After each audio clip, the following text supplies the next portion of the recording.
Not Barry, or do you want to try to talk? Have a talk? Yeah, let's wait until Derek gets here. Okay. Well, yeah, when I was Scoutmaster, we did our annual Klondike Derby. And so we'd be out camping in this kind of temperature. There were a couple nights, or a couple years, where it got down to -20.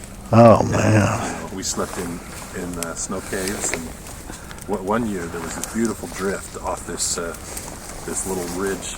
We were out in some farm land right up against the forest, just outside of Pocatello, and it was perfect for caves. So we had a whole, it was like a condominium, with all these little holes going into the side of the hill, hollowed out for the boys. Nice. And then one year there was only about 6 inches of snow. Sir, let me sit behind you. Oh, can I see Mike looking? Could you step back? There you go. This technique where you throw the snow just into a hillock, let it sit for 20 minutes, and it sets, and then you can hollow out. Oh, really? Make a igloo out of that. And so we had like 4 or 5 of those with 3 boys in each one. It's chilly.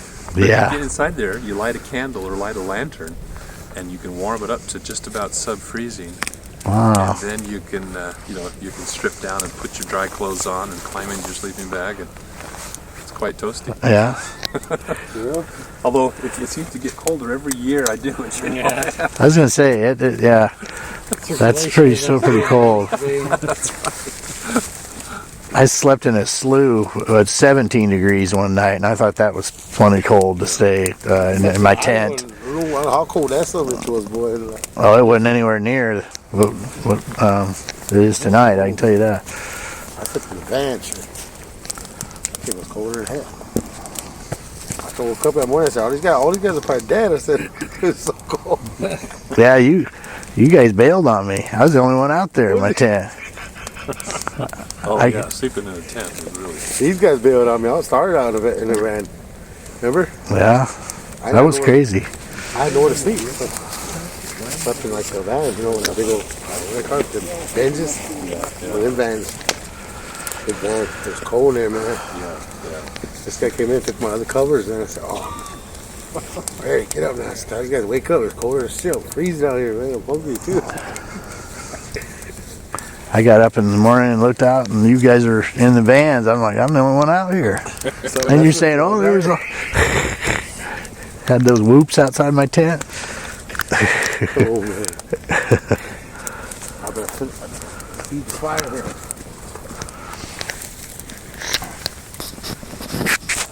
I'm telling these guys, I just got so many encounters that it's like I tell one, then it's like I could keep going, you know. So I don't like to get carried away like that, you know. But I'm always reminded of that R2D2 noise. The AJ's a big guy. Well, he took off from me because he heard it coming. And he actually got scared, so he ran behind the car, and I got a little upset with him. I said, "What the heck you running for?" I said, "Stay your ground. It's not gonna hurt you." And he's like, "No, Barry, no." And I was like, "Okay." And my son was right here, and I thought, and they kept coming closer.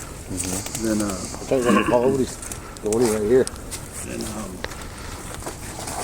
I thought, "Aho!" I said, to get him to stop. I said, "Aho!" So he stood behind, right on the road there. He stood behind that bushes, and I still couldn't see through it. And I said, "Aho!" I said, "Aho, Kage!" I said, "Yoni, aho!" I said, "How are you?" "Hello, my friend. How are you?" And it stopped. And all of a sudden, boy, it just made that noise, and I was like, "Oh, cow!" I said, "Oh," I said, "Ectomony." I said, "What's the matter?" And he just stood there, stood behind that brush. And my son, like I said, my son wasn't a believer, but every time,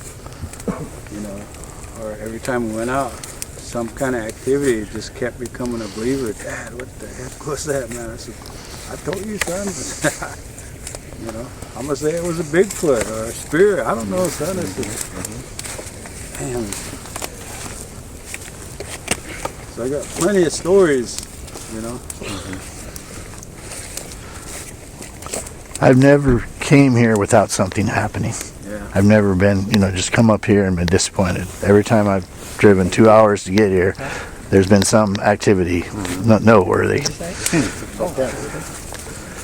I blew a dog whistle one time. We were over out west of town, and then around a couple houses. They have houses that are all spread out, and there had been a bonfire, and they said they'd heard a chirping like a deer was in distress being dragged down the road, and that was really eerie. And so we were standing out there waiting for something to happen, and I blew the dog whistle, and in the bushes next to us there was like this really big stomping coming towards us, and everybody stood back, and I didn't know, I'd never used the dog whistle out there before, but apparently that got some kind of reaction, because there was some serious stomping going on after that. I don't know if you ever tried that, but it's, subhuman hearing. So is it sub or ultra? Or ultra. It must be higher. I know it's outside our range.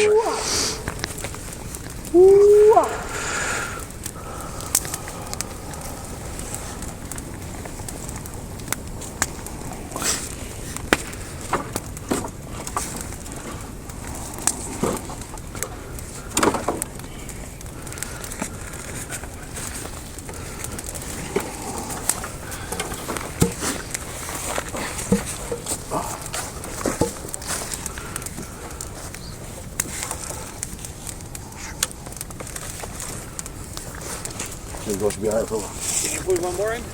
Or make the fire sparkle a little bit? Make it sparkle? Yeah. Do a little wood knocking, huh? Yeah, a little wood knocking. That's a soft knock. Poke at it inside. There you go. There you go, big word.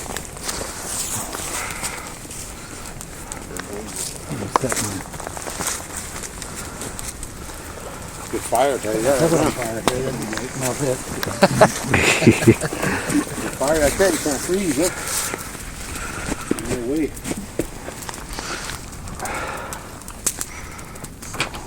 I think I was one of the ones. Survivor out here. I'm a survivor.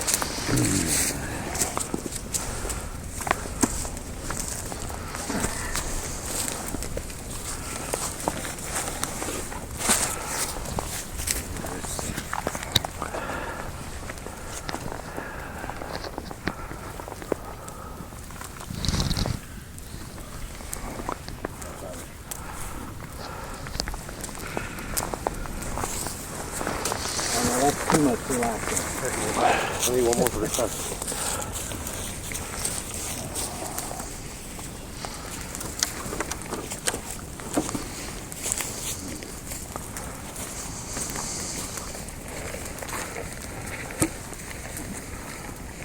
think now it's not.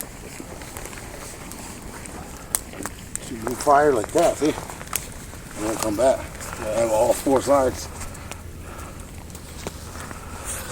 So do you get out in Idaho often in your own, you have a kind of research area that you... Not so much. I've followed up on a couple. There have been a few instances, but not so many. There's some areas I'd like to explore. Like I said earlier, Gary and I went up to scout out. At one time he asked me, where would you really like to go? Where's someplace you're interested in? So I picked out this area in central Idaho. Is that the church? Is it Well, we were Frank? just north of the Frank Church Wilderness, yeah. You'll have to tell me about that place when you're done with this story, because I'm kind of curious about that. Well, it's hard to get back into it. I mean, especially, as I get older, and especially with all the equipment that we want to have, unless you pack horse in, it's not feasible. Really? It's that dense, huh? Well, it's just the remoteness. It's not like you can drive it because it's all roadless. There's no roads, and no vehicles, no motorized vehicles. And, you can't even use carts, with wheels. Yeah.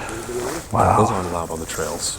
And so we're checking out this one area that was, like I said, that was surrounded on three sides by wilderness, but it had a dog leg that went way down in.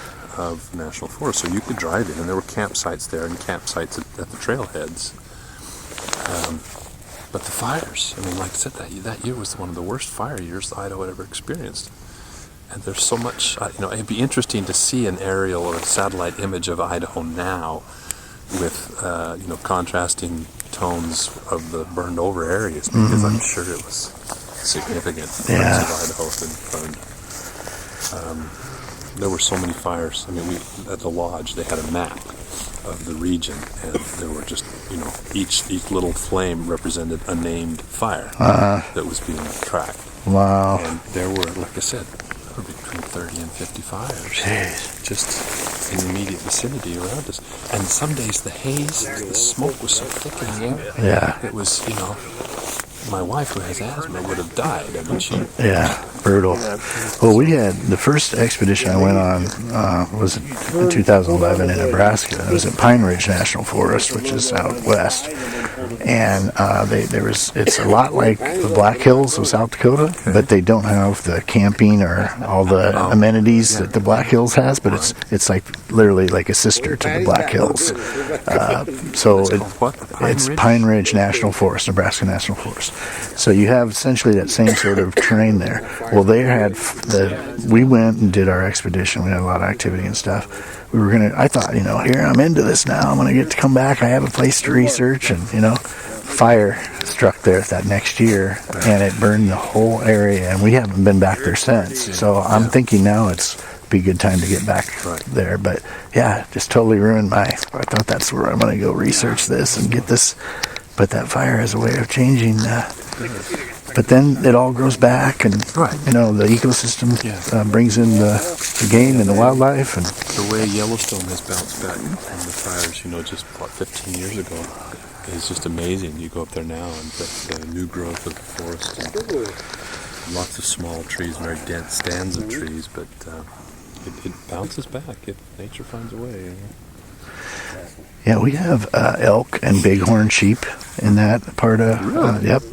They have a population of bighorn and they have elk, and they also have. That's where the mountain lion breeding population primarily is too in that part. But it is just about a mirror of the Black Hills, if you've ever been to the Black Hills. Yeah, it's really beautiful country. And that's where the Niobrara River starts. You can literally jump over it from that. And it flows all the way to the Missouri up in the northeastern part. And that's where the Chief Standing Bear and the Ponca tribe. And Chief Standing Bear went to court to give Native Americans rights to be, to be people. So that they were people, not. So that's pretty significant. Yeah. You just watch it all night. I'm on the wrong side of the fire. Yeah, it's following you. That's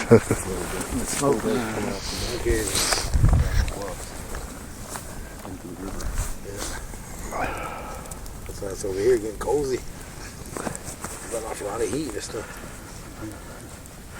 It's very quiet down here. I would have expected some coyotes or something. Something going on. Well, it's early. It's only 8 o'clock. Oh, God. Get in there. Get down on it. Can't get off, but I feel like that kid in Christmas story. To me, that was a challenge, That was a warrior challenge, It was cool. Oh yeah, that's cool. Yeah. Yeah, very cool. Stay with me.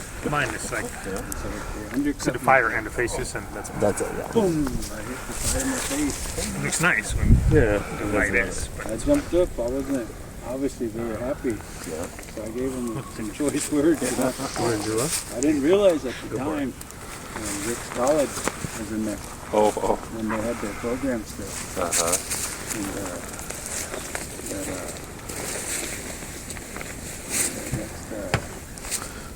Later on that evening, we went back to watch. They said, "Hey, let's go watch our Ricks," and it didn't dawn on me. So we went in the gym again. We all ate. They're very tall Mormon boys were playing. They're good too. Yeah.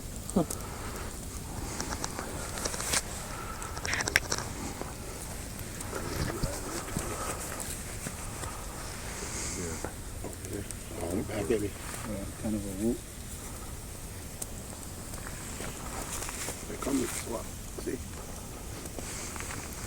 So anyway, had I known Rick's had a program, you know. I didn't know that they did, but they don't now. They have no athletic programs whatsoever. And I heard about academic. 10 years ago they cut it off, changed it to BYU Idaho. Yeah.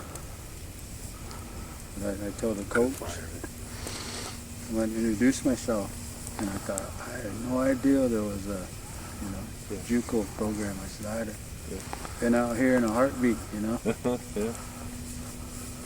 Nice how that FLIR drops like that. It's all red. Good fire.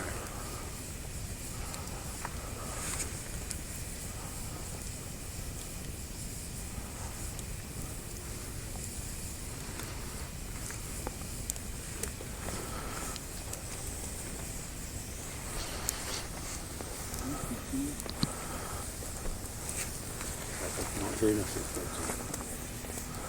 comes. Probably right there watching for you too.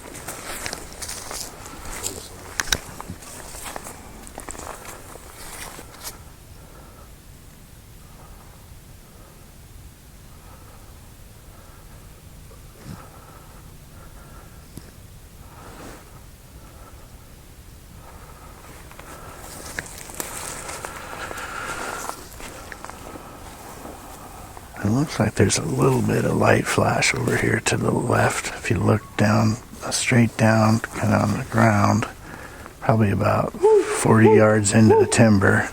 I don't see it now. Let me see. Oh, see something like Do you see it? Yeah. Hey, look at that. Did you see it? I didn't. I can turn it. Okay. See, there's a little light flash over there. Can you see it? Now that typically would be some peeking that I would call peeking. There's no lightning bugs out here. Do you see it? Can you see it, Gary? Try looking at it with your without the night vision. Without the night vision, just to see where it's at first. Where are we looking? Straight through here. Straight through here, between this big tree to the left of the big tree. Right at this big one. And that wouldn't surprise me. One would be real low like that. A log. It's kind of behind a log, probably. 4 or 5 feet off the ground. I think so. Yeah. Might even be, yeah. I can see it here. I'm standing here right now. I can see it. It's kind of peeking. Can you see it, Gary? I can't. Just kind of keep focusing on that area there, and you'll see a little light, almost like a lightning bug, almost. Because I can see peripherally better. You can pick up light rods peripherally better than me. So if I look slightly... There's something over there. Do you have, can you record with yours, or is your night vision? Not this one. I have a FLIR, 2 FLIR cameras in there that we can record with, but... You saw what I was talking about, didn't you? Yeah. I did see it. It's still over there. I can see it. It's trying to peek. I can't see it now. It's every now and then it'll kind of peek around there. It's just like a flicker of light almost. It knows we're looking at it. And you're to the left of that big tree? There, I could see it. No.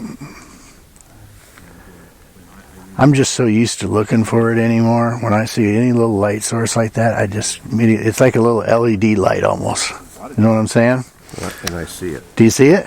It's still there, isn't it? It's almost when I turn away and then I come back. Yeah. And Then you can see it. I can see it. And they'll.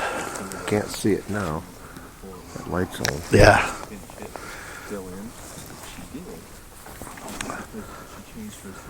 But something's over there.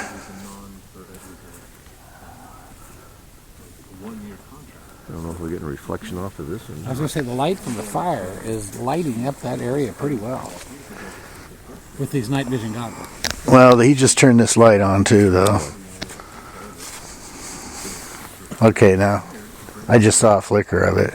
It's something. There's a light source over there of some sort, and it's not any. Yeah, the moon might be shining right on it too. It's possible. That's a good point. There could be something there. The moon's almost like a street light. Maybe I'll just walk over there and check it out. Let's go. You want to go with me, or?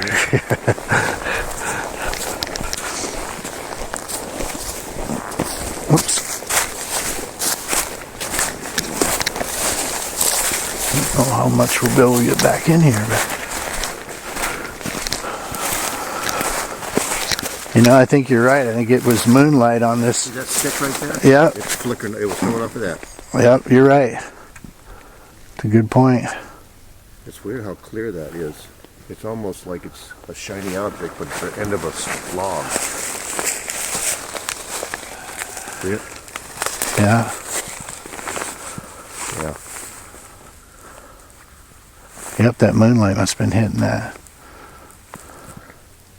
There's nothing back in there. Okay. Well, it's good to rule that out. With the snow, too, it could be kind of some iridescence. And I think that's why when I close one eye and then I pick up another, close my other eye, it starts to shine off. Yeah.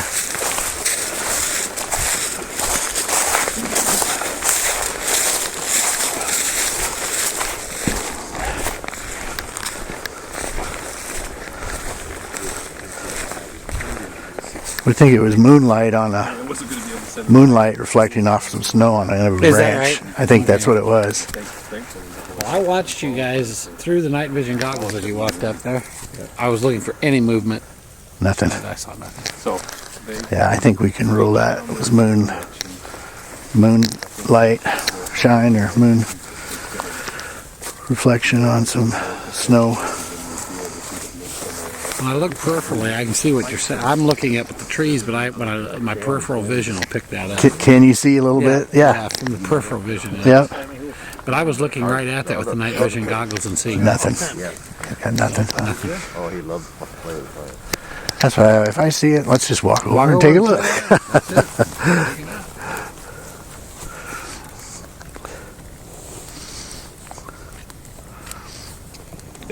it's been kind of, but when I came to ISU, I was quite impressed by the quality of teaching and have a new pit research map that was for- going on in the department. Taking over sand spot. That was 23 years ago, and it was We're looking better. There you go. Better now. Just like that. the same as it was. What is it with the cameramen? They're all pirates. Sam loves a good fire. Everybody loves a good fire. Yes, but Sam likes to play in the fire. But all the Korean men like to. You're bothering me, sir. That's it. Poke fun at him while he's not here to defend himself. I put fun on him. Even if he was here. They're all cool. He can defend himself. Yeah, he does. I'm following you guys. I didn't fire somebody. You made a fire. I just heard something. I heard that too. I don't know if it was a yelp or a... Shift changes. What is it? Do you not have to go? Shift changes. I didn't hear what you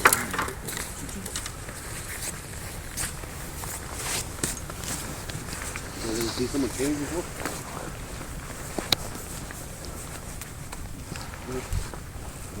Seen you all afternoon change.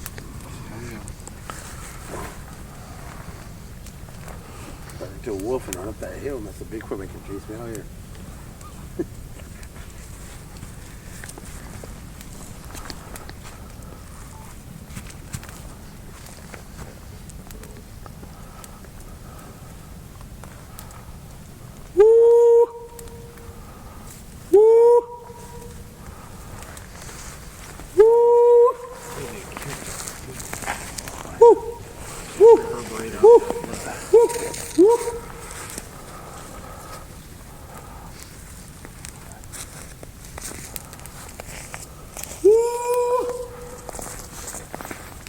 So, do the Omaha have any stories about Orion? I don't know, I never heard of that. It's such a prominent They probably got some, they got some kind of story, yeah. constellation. I'm sure they do. It's so recognizable. There's a lot of stories, man.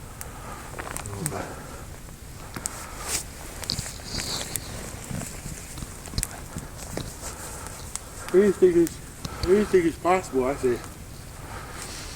Say what? Anything is possible, I would say. Oh, sure.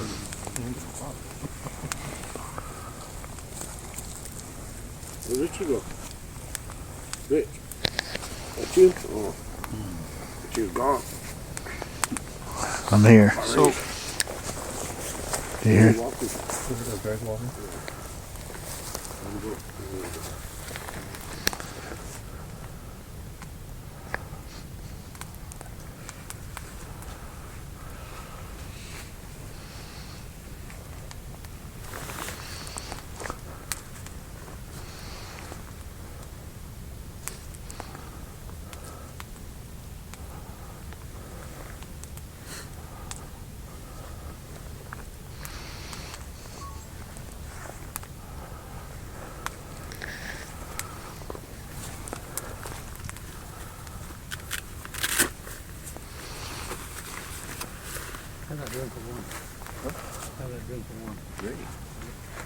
It's cold out here. It's good against the wind. We got this fire. If you have enough thermal layers underneath, Yeah, I got it blocks the wind. just you're in good it blocks the wind. Yeah. It's no winter coat. shape. No, it's actually winter rain gear. Rain coat. Oh, Yeah. I've used it for rain gear Yeah. out the base. The U.S. Air Force issue. Yeah, it actually looks just like that. It is. We bought overruns. That's what we did. This is what I wore when I worked on the runway. At night when they wouldn't let us have lights, I had this on my head. Yeah. I had this. What is this? They're They working right thought off. they thought you were Air Force. We don't need security. We got Air Force. This one's there. Oh, there's plenty of security. Oh, I'm sure I there is. just know it. We had a tower watching every minute. They had a sniper. There's two snipers. There's a sniper in each tower, and they watch every move. They can almost see the whole base. Marty. Huh? Over there. Would you see or hear anything down that way? I just turned my back Walk like over there. warm Walk it up. up. It's a lot warmer than it was earlier today. I don't get a whole sense of anything happening right now. You know what I mean? And that was the very reason why I just didn't want to stand around here. You want to see what you can feel? Yeah. Good. I like that.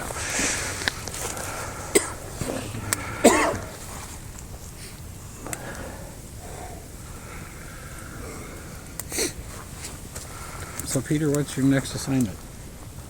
Get back to LA. Where you head next? I think I'm going to go skiing. You go skiing. Yeah. That's a good assignment.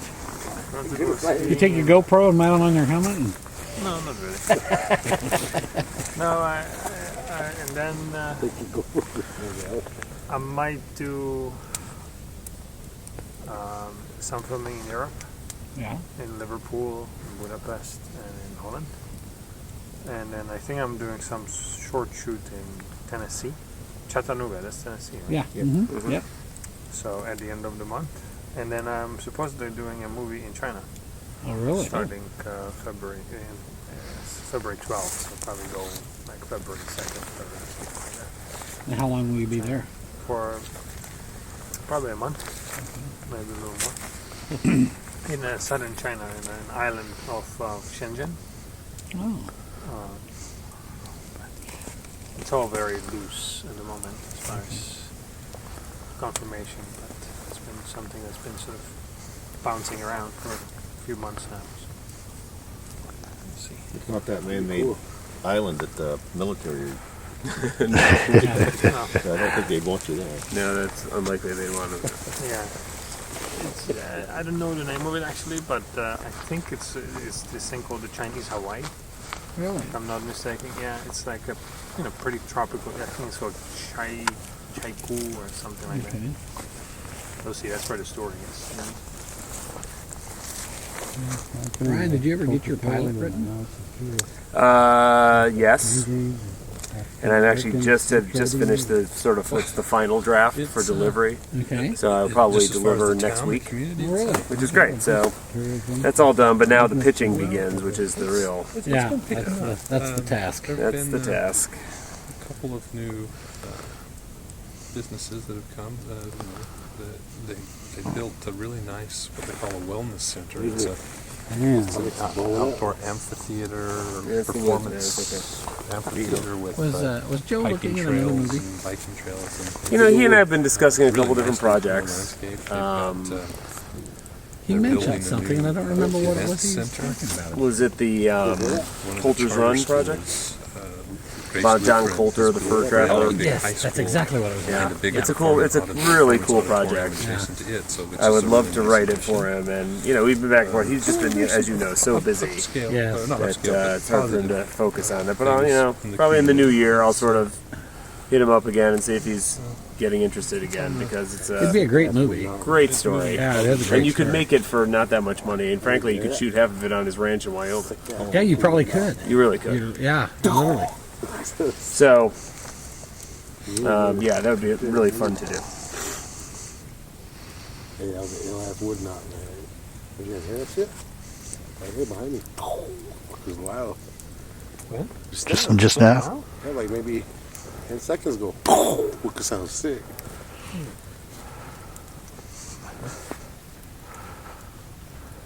Real very sick ass hooker, man. Like it's cold.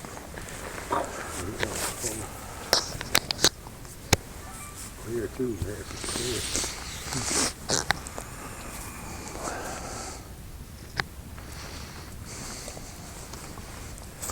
You ever watch The Conspirator? Yep. I thought it was an excellent one.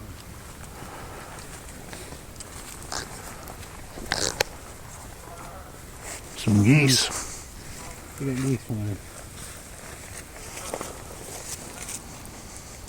Got scared out. What do you think? Did you watch Against the Sun? Yeah. Yeah, I shot that with Brian. You shot that with Brian? You seen the dark with that? Where did you shoot that? Was that down in that large tank down in Mexico? Yeah. Yeah. That was that.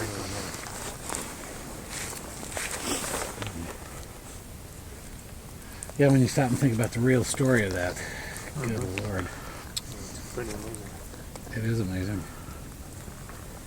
That's the only thing that really saved their lives, wasn't it? The only thing that saved those three guys' lives was to get stranded at sea. Well, that's probably true, yeah. Well, if they had gone back to the Had they ship, not they'd been stranded, they probably would have been in the Battle of Midway. have- yeah, they'd have probably died. Yeah. Didn't their ship get destroyed? No, it was the Oh, I thought their Enterprise. Oh, I thought their ship. But was their got destroyed. plane that they were using was an old model plane, the Yeah. Douglas Devastator, which was so slow that they got picked off like nothing by Japanese Zeros. So, Yeah. so of the two squadrons that left off Enterprise, none of the planes returned, and in theirs, only two planes returned, Came 2 back. out of 16. Yeah. So it's likely that they would have died had Yeah. they not been right. Had they not gotten lost. Had they not gotten lost at sea and been No. stranded for more than a month, right? But when they made it to shore, they actually got captured, didn't they? No. They didn't? No, because they made it to the Cook Islands, which was part of Okay. New Zealand, so it was Okay. part of the Allies. All right. They were very lucky, though. Yes.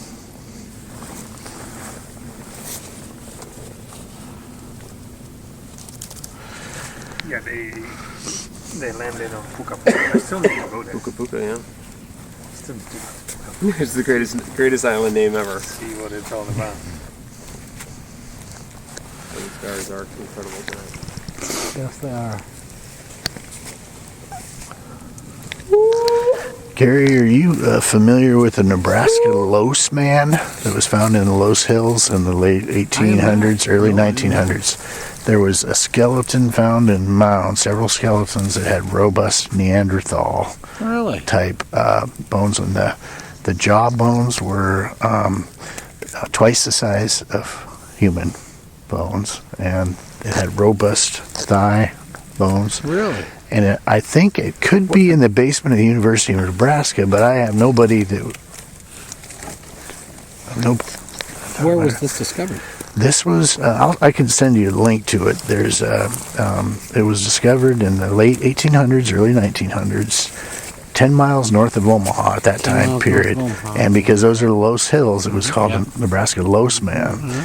Well, the Smithsonian, head of the Smithsonian, Herdlick or something like that was the guy's name. He came and examined it and said that these were modern, that these were not ancient bones. These were something that existed at that time period that had died and was buried in these mounds that had this robust Neanderthal features. I always thought that that might be a possible skeleton of a Sasquatch, because it was the size of carbon date the skeleton then to see. He examined it and he said, I don't know if they had carbon dating at that time, probably didn't, but under his professional opinion, he was the head of the Smithsonian at the time, he said this was a modern burial. It wasn't an ancient burial, but the bones were supposedly have gone to the University of Nebraska. And then a lot of them, the bones that we know that were taken there have been taken to reservations or have been given back to Native American people. So I don't know if that ever happened, but there is pictures of them. There's an article that I had that was done in Patagonia. A researcher in Patagonia pulled this out. But I have all that information, and I know a guy that had worked at the university there, and so I've been trying to, I think a guy's George who runs but he said that they just have all kinds of stuff in the basement of that is just wrapped up that had never been researched or looked at. They've just been taken there.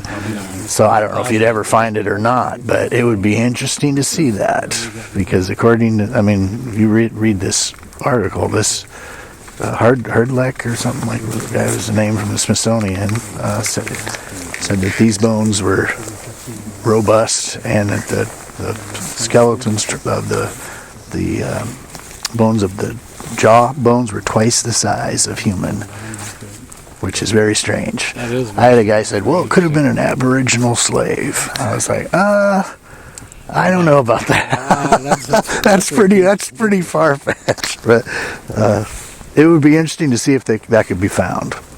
But I don't have any real. I've tried to go to the back door to try to find it, but I have no way of knowing if they still have it there or not. My guess is those would have been sent to. At that time, though, when this article was written, it was sent back to the University of Nebraska. It was supposedly still there. And it's known, you could just Google it, Nebraska Los, L-O-E-S, Los Man, and that article should come up if you have any. I thought it was very fascinating, especially because it would have been 10 miles north of Omaha at that period of time, but these are essentially the same side of bluff systems that we're in right now. That's right. And it was in a mound burial, which is a traditional burial mound. But I thought that was pretty fascinating stuff. We found here 2 summers ago an series of mounds with an arch, which is typically a Sasquatch will make an arch and hold down a tree. And this was a very large tree that was arched over.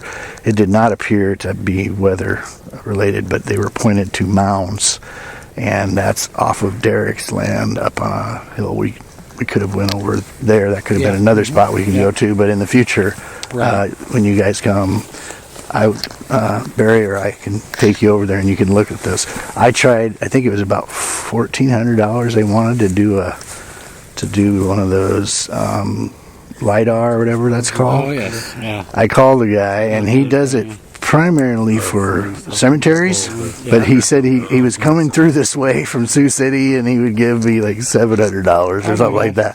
But I was still like, well, I just can't.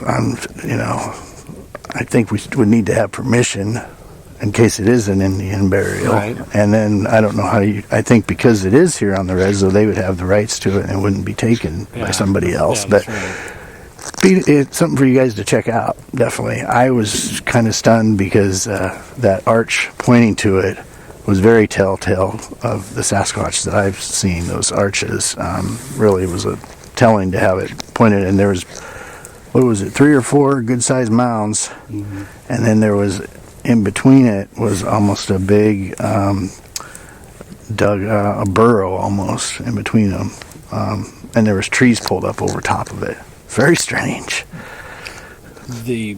There was an excavated burrow and trees over top of that. Yes. And there was even more trees last time you went over there. I haven't been over there in 2 years, but I was blown away because I was convinced that they were burial mounds. But then when I went any farther to try to research how to look into it, it became a bigger obstacle than I could take on. So then I thought, well, we know where it's at. Plus, if you're going to start digging here and it is their ancestors in this, I don't think you're going to fare very well. That's right. Because I said we could go in that pit and kind of poke a hole and kind of dig in from the side of it and peek. But we've been up there, and it's pretty. I mean, it's definitely a very squatchy area. We couldn't even get in there last time I was here because the roads were too bad. But that's definitely another spot you guys are going to want to check out. I'm not either. But look at the Nebraska loess, man. See what you think of that. I found that really fascinating. Actually, I mean, it's good to get stuff with the big So they're camera, suspecting, but though, with that it was maybe a Neanderthal carryover type thing. It must have been. That's all we can think is that it was some kind of genetic. Yeah, somebody had. All he could say is that it had these Neanderthal features, and that it was modern burial and not an ancient burial. He wasn't saying what. He wasn't saying. Heard anything about that? No, what was the date? It would have been the late 1800s, early 1900s. I think Herdlecka or something like that was the. Yeah. And he came and looked at the remains of this skeleton. The skull had a jawbone that was twice the size of a human, and it had robust femur bones, which were much bigger. And they called it the Nebraska Loess Man. Loess? Because these are loess hills. And it was buried in mounds. And that was 10 miles north of Omaha in these hills at that time period, late 1800s, early 1900s.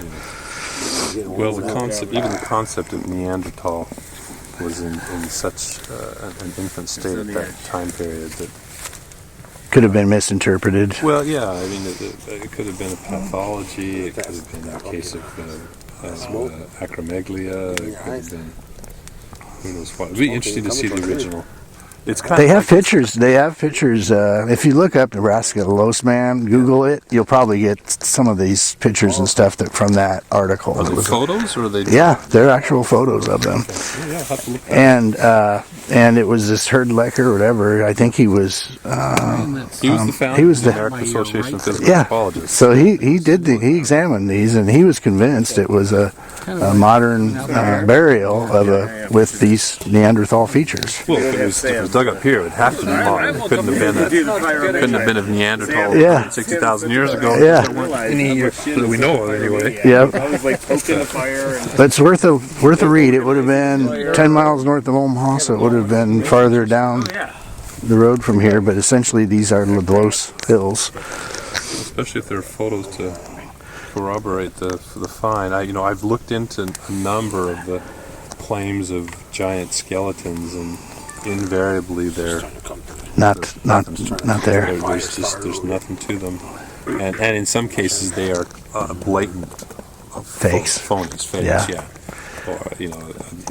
Or Yeah, the stuff you see on the internet, you you cannot. There's so many Photoshop pictures. Yeah. It's become a cult thing. But even the historical newspaper accounts and whatnot, a lot of them are, even up until fairly recently, they're little roadside museums that are trying to drum up business by invoking this mystique of the giant skeletons, which is just like flying saucers. Mm-hmm. Other things that people have such a fascination for. You see that thing I have on Facebook about that big giant monster? The giants with red hair and all this business. The red hair giants. Yeah, the red hair is just the deteriorated black hair of Native Americans that, when it deteriorates, the melanin decomposes and it leaves the pale melanin, which is red. Okay. And they're not giant. When you actually get to them, they're not giant at all. No. It's all just hyperbole Yeah. for the sake of selling newspapers and so forth. It was fairly. It was pretty prevalent There really practice back in the 1800s. It seems like there was a lot of that. Oh yeah, that's what I mean. It was very, yeah, like you said, it was profitable. I'm sure. Well, even in the in the Mormon tradition, the idea of the Zelf, the giant Lamanite and the burial mounds with giant skeletons. I mean, there's nothing. There's no evidence they've ever found them. 26. I don't know. I'm just guessing. Just apocryphal. You have to look up when you do that. Yeah. 27. Like this.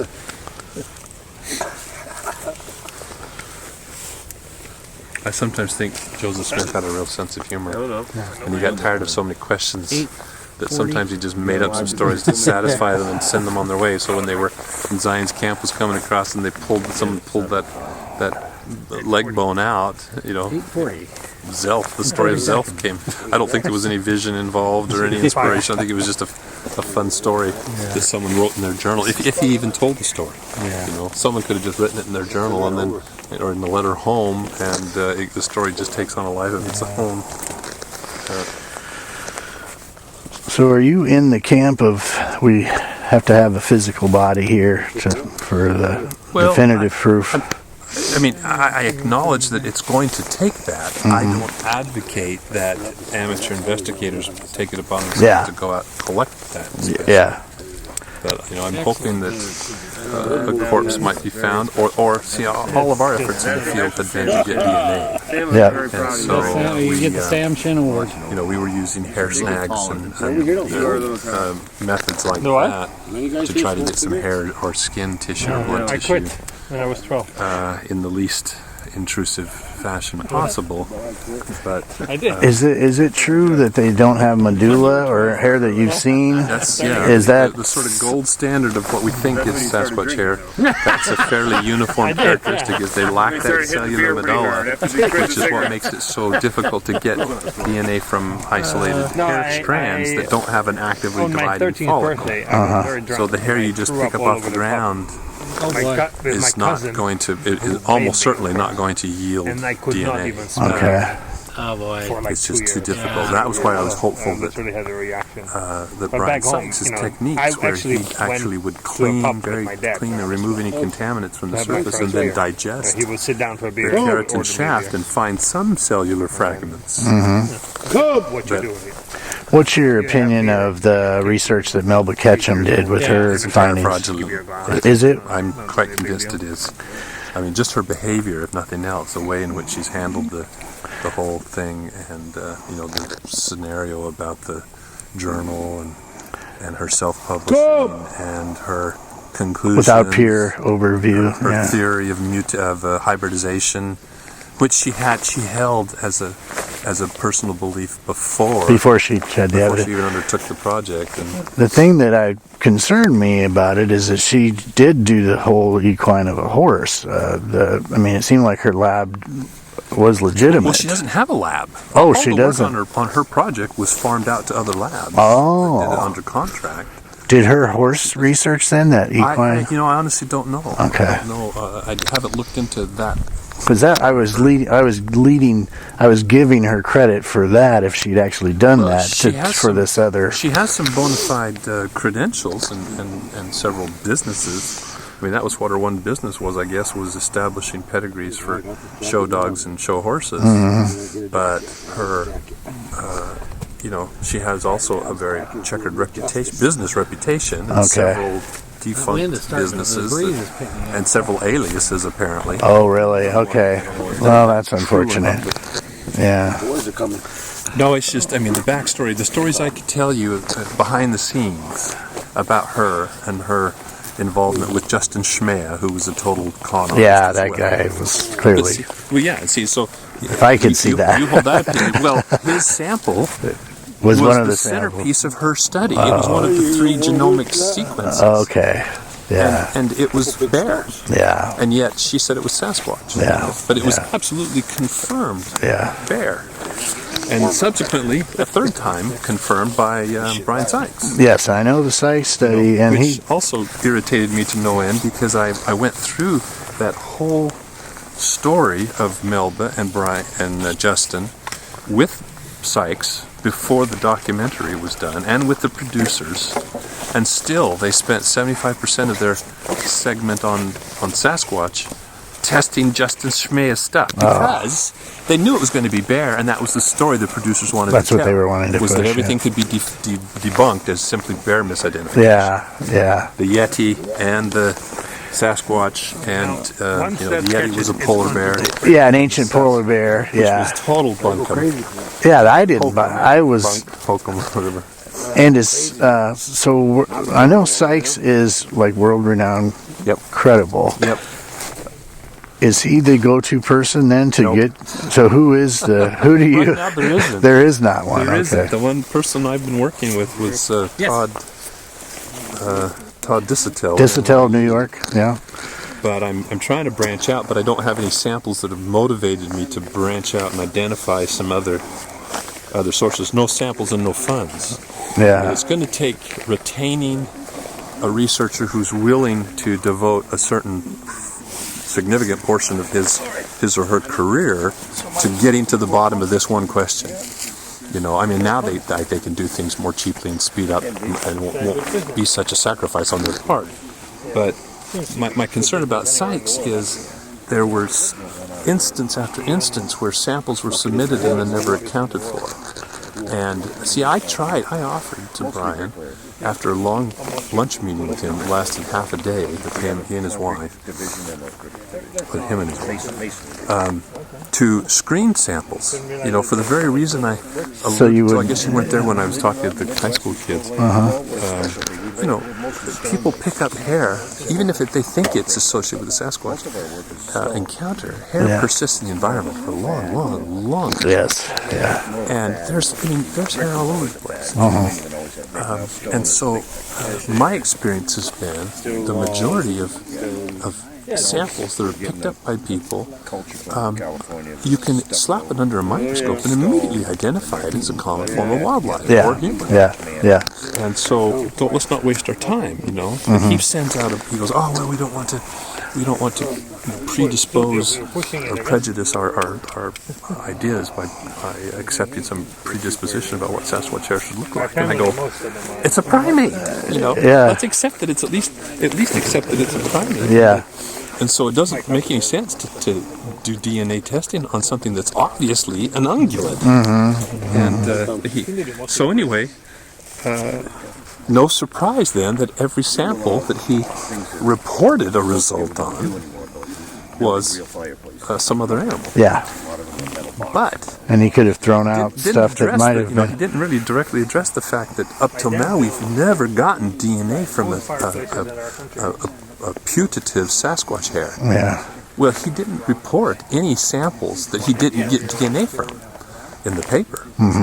So I can't believe that some of the samples I sent yielded DNA that turned out to be something other than a primate or a human. And he didn't have a whole lot of human samples. So there were things, I had hair. Was he saying there was human contamination? Is that what he was saying? Or they were actual human? Some were actual human, I think. He just identified them as human based on the sample. And it's, it always, I guess he always left it open that it could have been human contamination. But there were samples I sent him that I did screen from contributors, submitters.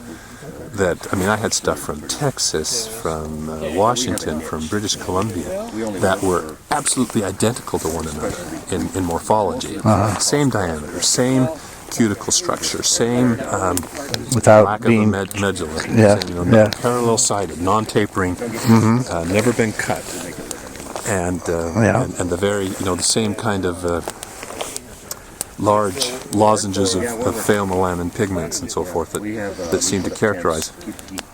No feedback, no response, no report on receipt or acknowledgement of those or the results of the testing. So I thought, well, is he holding something back?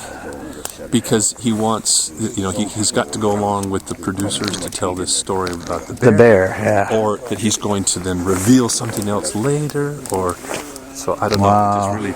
We kind of parted ways because when he wasn't going to be more judicious about his testing of samples, You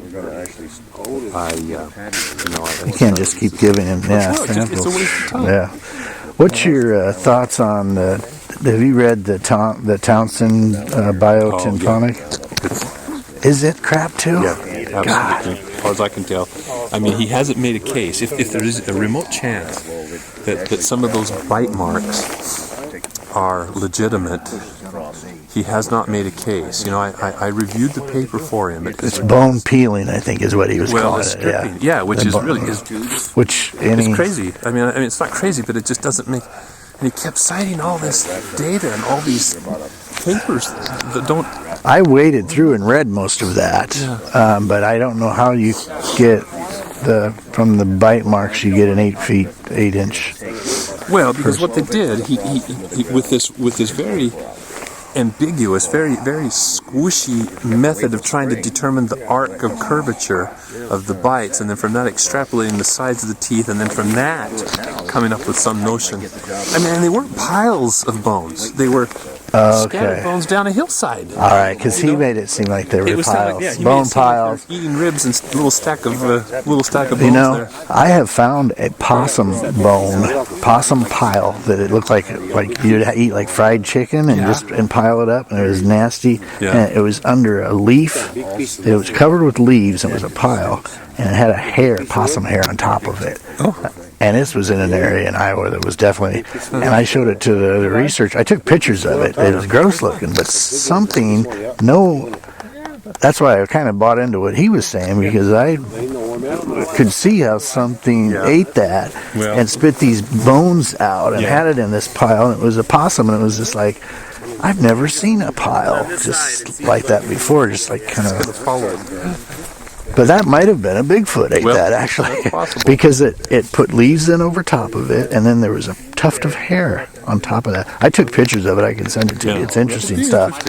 But that kind of, I was hoping. So I'm very frustrated. So really, your research is the one area that I really have a lot of hope to see more things come from this. I hope that I have the opportunity to push some things forward, but and I hate to be the negative Nelly and be critical of it. I don't want to sound like I'm dissing everybody else in any way to self-aggrandize through self-aggrandizement, because it's not what it is. Some of this stuff is just so. If I had $1 for every time I heard that. Yeah, right. Yeah, exactly. But But Mitchell gave a presentation. I've seen 2 of his presentations now. You were at the up in Montana, because a friend of mine, Latterly, who ran that conference, Sarah Latterly. Sarah, yeah. I got her into this whole thing. Yeah, her boyfriend's from Lincoln, and so I got her into it.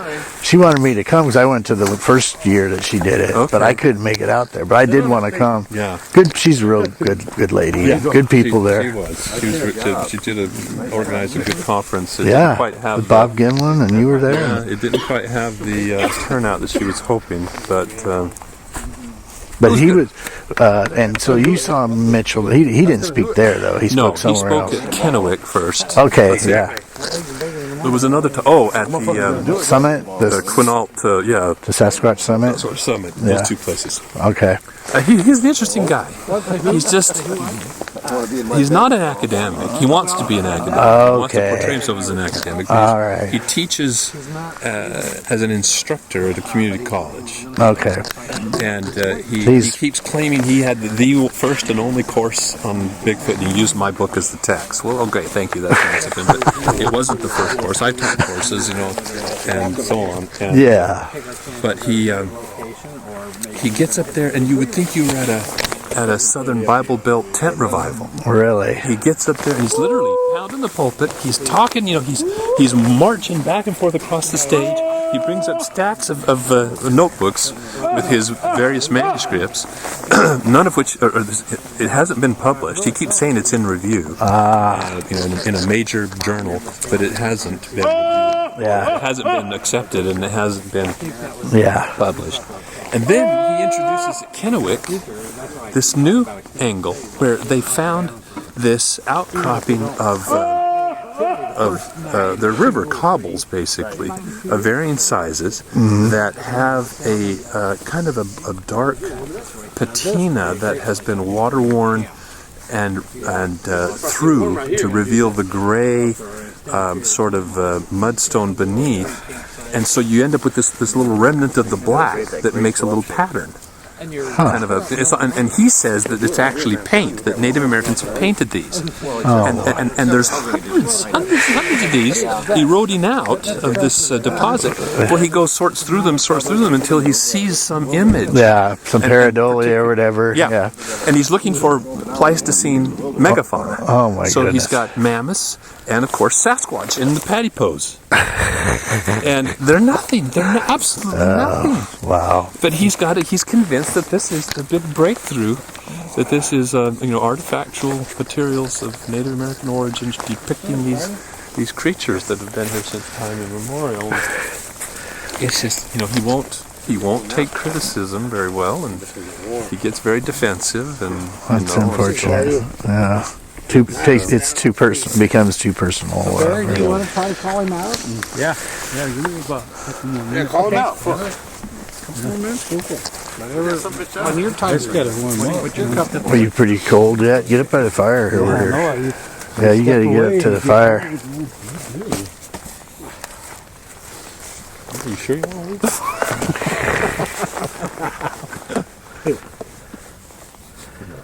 Whatever you think's best, I'm doing. No, we're good. I just need to be patient. I'm just.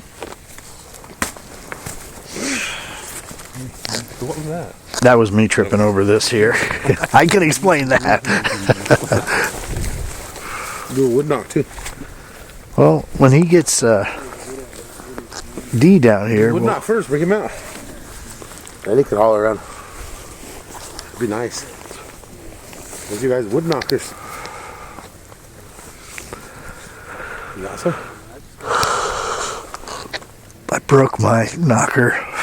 Show you my knocker.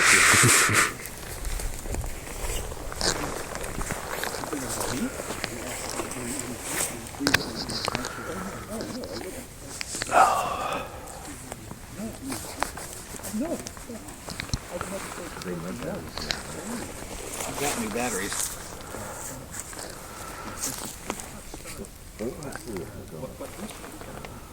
Put your lid back on. Wind's covered.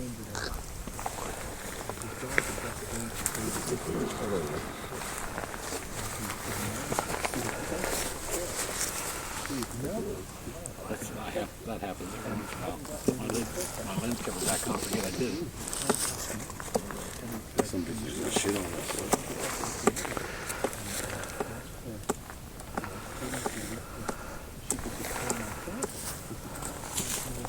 Moonlight tonight too.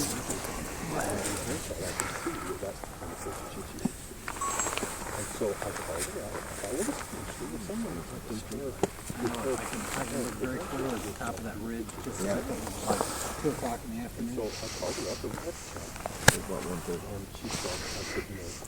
Then shortly after that, before. Talking about daylight savings time? Yeah. Rex made it up there. What's that? Rex made up that hill.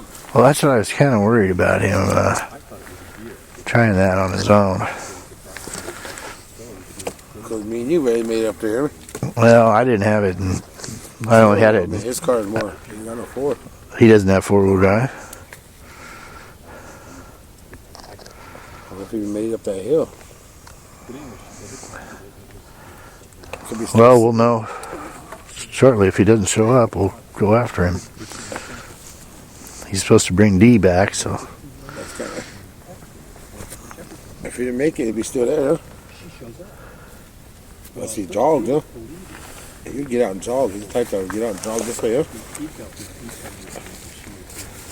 Yeah, he probably would, wouldn't he? Yeah, he's not the kind that's scared. But it'd still be a long ways, huh? We're back here a ways, that's for sure. He had no 4-wheel drive either, you guys, huh? I don't know. Made up that hill, huh? I mean, my problem was we got in that rut, and so we were in a bad area anyway. I think you can get it in a two-wheel drive vehicle, but you just got to stay out of the... I wasn't paying attention. I won't be getting in that situation again, I'll tell you that. And I'll have it in four-wheel drive. There it is. Finally, it's going to break out. Finally, get some good warm fire now. Look, see? A lot of time. Yes. I'm feeling it over there. Wally. Yeah, he has to kick back now because that's getting warm. I feel that fucking warm. My legs are just thawing out right now. There's a lot, when you drive on the highway around here, there's always usually deer roadkill. There's a lot of deer population in this area. And we found a half-eaten deer back in this other area that we didn't go into. Carry deers and walk with them, you know? What's that? These squatches, they carry deers, huh? Yeah, I've heard that. Just grab them and carry them. Yeah. I think they've used rocks too. I found some rocks in a cornfield that was at a corner, where a cornfield kind of came in a turn, and these rocks had come from down in a quarry down in a cave area, and they were looked like they'd been thrown into the cornfield from this particular location. I have a couple of them at home, but it was very interesting. And then I had read some reports of them carrying rocks, of someone actually seeing one carrying a rock crossing a road and chasing a deer or some damn thing. But I thought that was interesting. I wound up keeping one of those rocks. It wasn't plowed up, kind of like you would expect, to see rocks. Rocks were taken from this cave area that we'd been in and brought to that location and thrown at something. That's what I'm talking about right there. Now that fire's kicking out warm air, boy. Starting to go crazy. I also found little fawn legs that were ripped off, and I didn't see any bite marks from coyote, pulling the leg off. It certainly could have been a coyote or a mountain lion, but I would have expected to see some bite marks on the leg. It was almost like it was broke off at the joint, like something. And I've heard they will disable a deer by breaking their legs. Yeah. And these were like little fawn. This was fawn legs, so it was very tiny little. It's 2 or 3 of those in this area I'd been in. Something was getting after the young fawns there.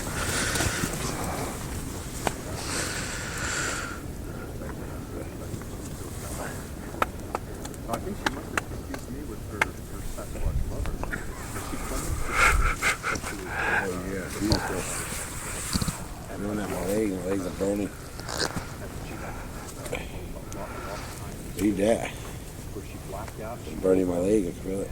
Was it that warm? That's good. Yeah, it's burning my legs. And they're thawing out, put it that way. They're thawing out. See, suddenly after her project, find these shit. Under her nose, but she didn't recognize it. And this year's had all I think we're sitting about completely darkness now. The fire we had a little bit ago. Dark. Dark in here one time. You see that? This thing was dark in there. Can't see shit. That moon's Your time is still early, you guys, man. It's early. Early out here. They start acting up around 10, 11 o'clock down this way. What time is your flight out in the morning? Mine is 9:40. 9:40. So Brian, you're at 7 though, aren't you? Or something like that? In the morning? So you got an early flight out. Where are you going to? Back home. Where? LA. Oh, shit. And it's the only direct flight. And at least there is a direct flight. This is the first time I've ever gotten a direct flight to Omaha from Los Angeles. Straight there? They have them from New York, and now suddenly I was looking up flights. I went, oh my God, American has a direct flight suddenly. So I booked it. So what is it for, just straight home? Huh? Straight home? Straight home. No stops? But no, No stop. Non-stop to LAX. And with the time change, I'm home by 9:30 in the morning. Which is awesome. How many hours? Well, you know, the tailwind we had coming here was crazy. So we got here lickety split, but then the pilot was saying that there's like the winds have been crazy because of all these storms and everything. So now we're heading back. So it'll probably end up being about 3.5. That ain't bad though. It's not bad. No, it's fine.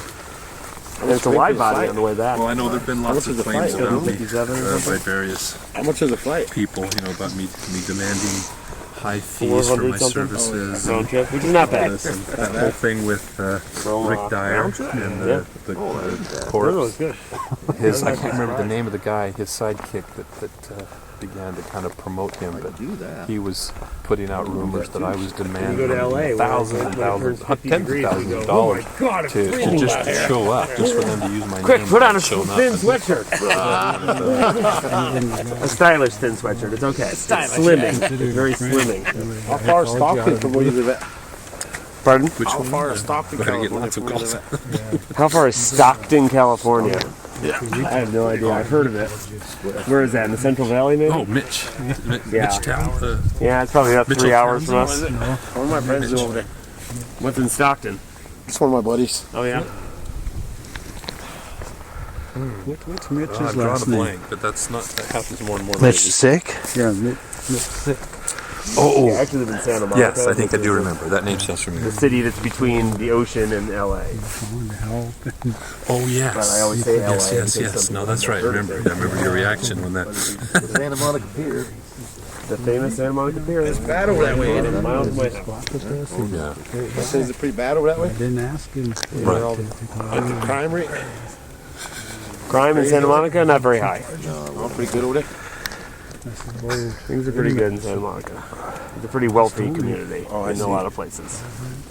Because it's near the beach. Yeah. And so there's a lot of beach houses. Oh, for the conference, for the speaking venue.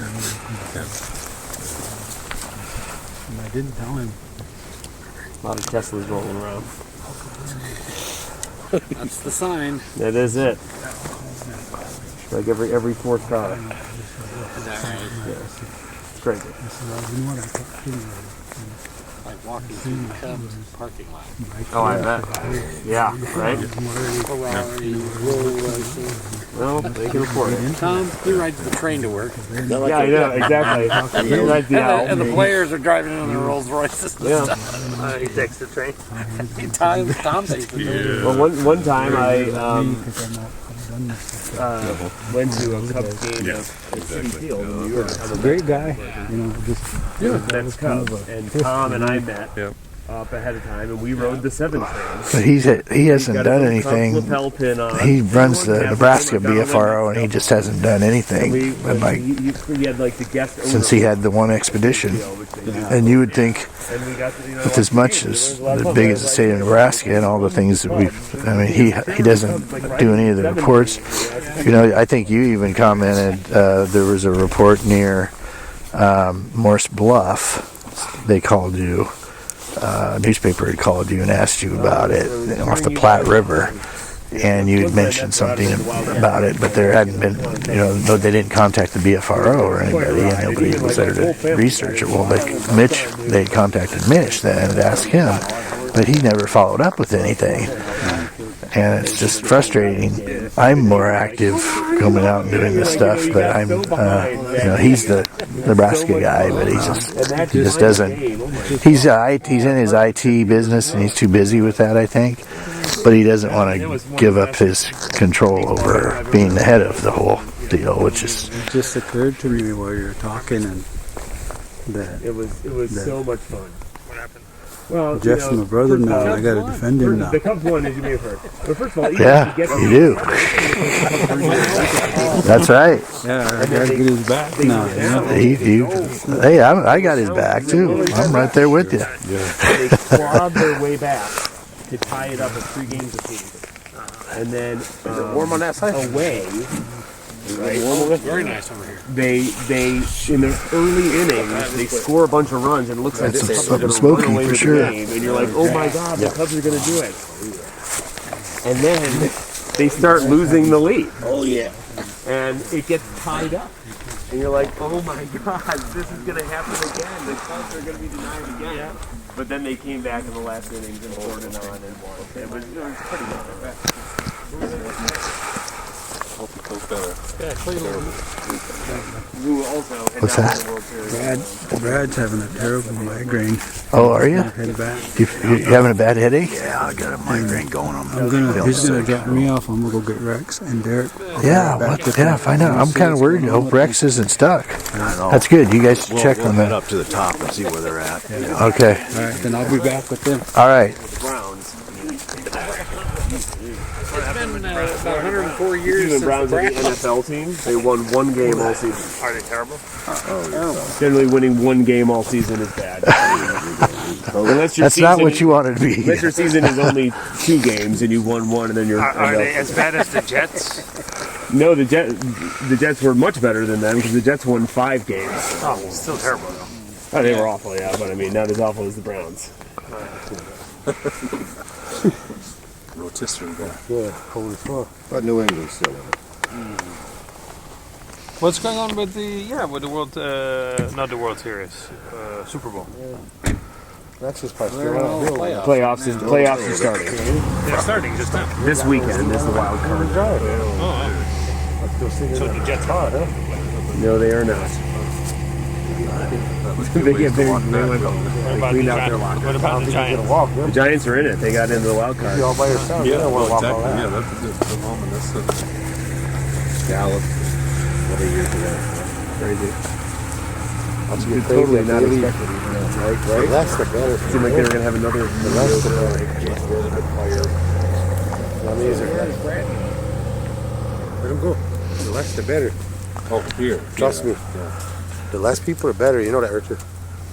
Yeah, they seem to be more apt to approach. Although I think if you're a curiosity, they're going to come see you too. So that's not always the case. I know when I was in New Mexico, there was like a rave going on down in the canyon area, and apparently there was guys with flares peeking at some of the people getting together, but apparently the Bigfoot was down there checking it out too. There were couples like making out and stuff, and people had their FLIR out and was saying, "Oh, what do we got here?" We had Nothing as sexy ravers, as a couple making out on a thermal camera. ravers, and Bigfoot researchers collide in Los Alamos. They're getting warmer. Heating up. Three people. Oh, three It people. turns out Peter's a bit of a In pyro Indonesia? too. What is it with cameramen? If we're talking about the same thing, and I don't know if there might be a different form that I'm not familiar with, but Stand by. the hobbits are. Well, one thought is that they're Homo floresiensis to an extent. That's a Sam move there. That's a total Sam move. That Not, gets it's some of the fire going footprints that have been cast, like the ones that Cliff Erickman has. No, they're not. They have a divergent big foot. It's more like a foot with short digits. Oh, big toe Barry sticks must out have like a stayed out thumb. with Brad too. That doesn't seem to agree with the... Hadn't heard anything back. Yeah, that doesn't then seem maybe to agree so. with the fossil. So nobody ever seen him? Oh yeah, people have seen it, but Down that stool, I can't hardly get the traditionally the description of the I'm footprints gonna have to get those. are I'm gonna get the bar stool. like Camp stool. with a tapered heel, very narrow heel. It would be good occasionally to have someone with a back on. Those camp stools are actually great. As long as you're sitting like this, you're fine. But it doesn't seem to be divergent.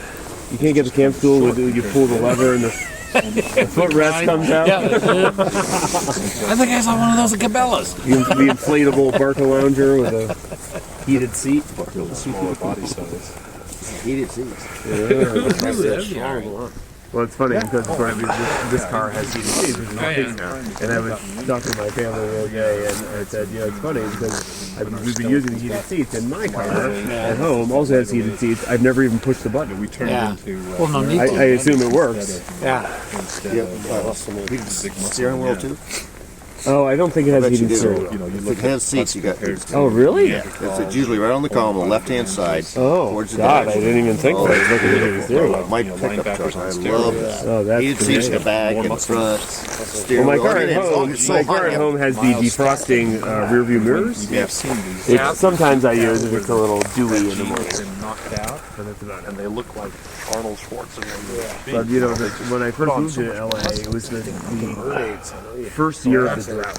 Well, And there I was get a lot this of car, and I'm driving down the highway one day, I load the car, leave the car about 2 minutes, and suddenly it starts raining. And I go, where are the windshield wipers? Because I've never used it. And I'm looking, and I'm like, oh, I think they're here. And I'm like, trying to open it. First thing that comes on,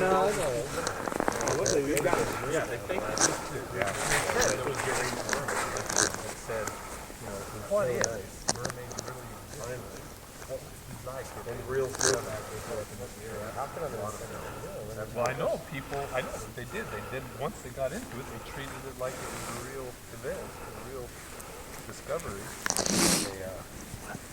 just like really had to, live off the water. Right. I don't know, man. I've seen a lot of crazy shit. Yeah, I saw that.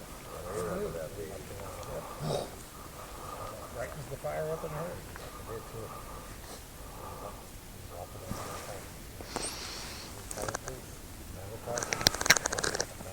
Yeah, with the face, with the long hair, horse mice. Maybe I don't know what that is. No. Minotaur? Yeah. Well, that's Minotaur. The Minotaur is like a bull's head Right. and a human body. You're thinking of a centaur. Yeah, Centaur has We've a seen horse. that one here. You've seen it? Seen it here. I'll be. It wasn't just someone riding a horse. Oh, it scared me. Then we seen a big wolf that stands up on slaves. The slaves kind of go back like this. You know? Like when it stood up. It had his ear in his mouth. Oh shit, what the fuck is that? It's on maybe Squatching out here all over. I've seen that, man. Oh shit, I'm like, boy, yeah. Well, that would be that's more unnerving than seeing a Bigfoot, I think. It was a wolf. It was a wolf. I mean, you know what a wolf face looks like.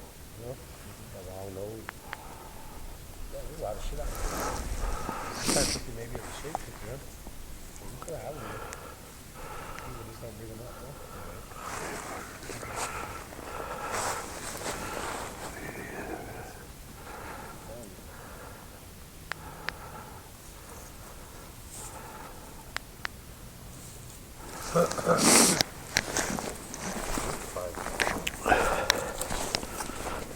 You hear that?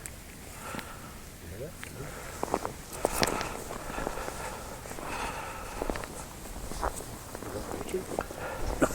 Is that you, Rick? You got everyone spooked. What happened? Oh, me? We heard you walking. Yeah, no. Well, it is, it's very quiet, definitely. My experience when I've heard them in the woods, that trailing kind of sound you can hear sometimes, the cracking of tree branches and stuff, and we would hear something coming down the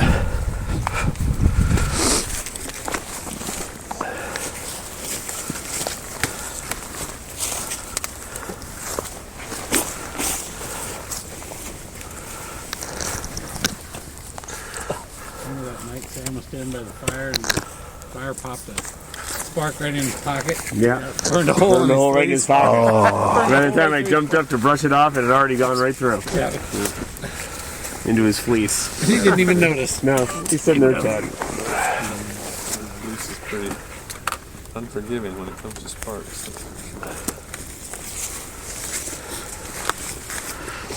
Oh, here we go. oops, hello. Timber. Yeah.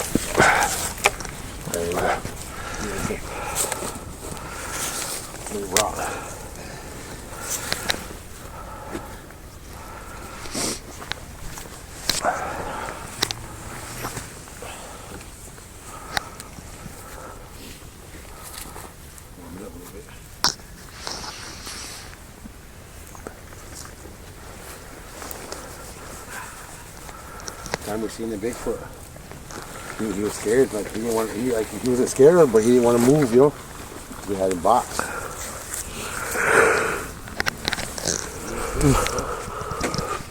And back and forth.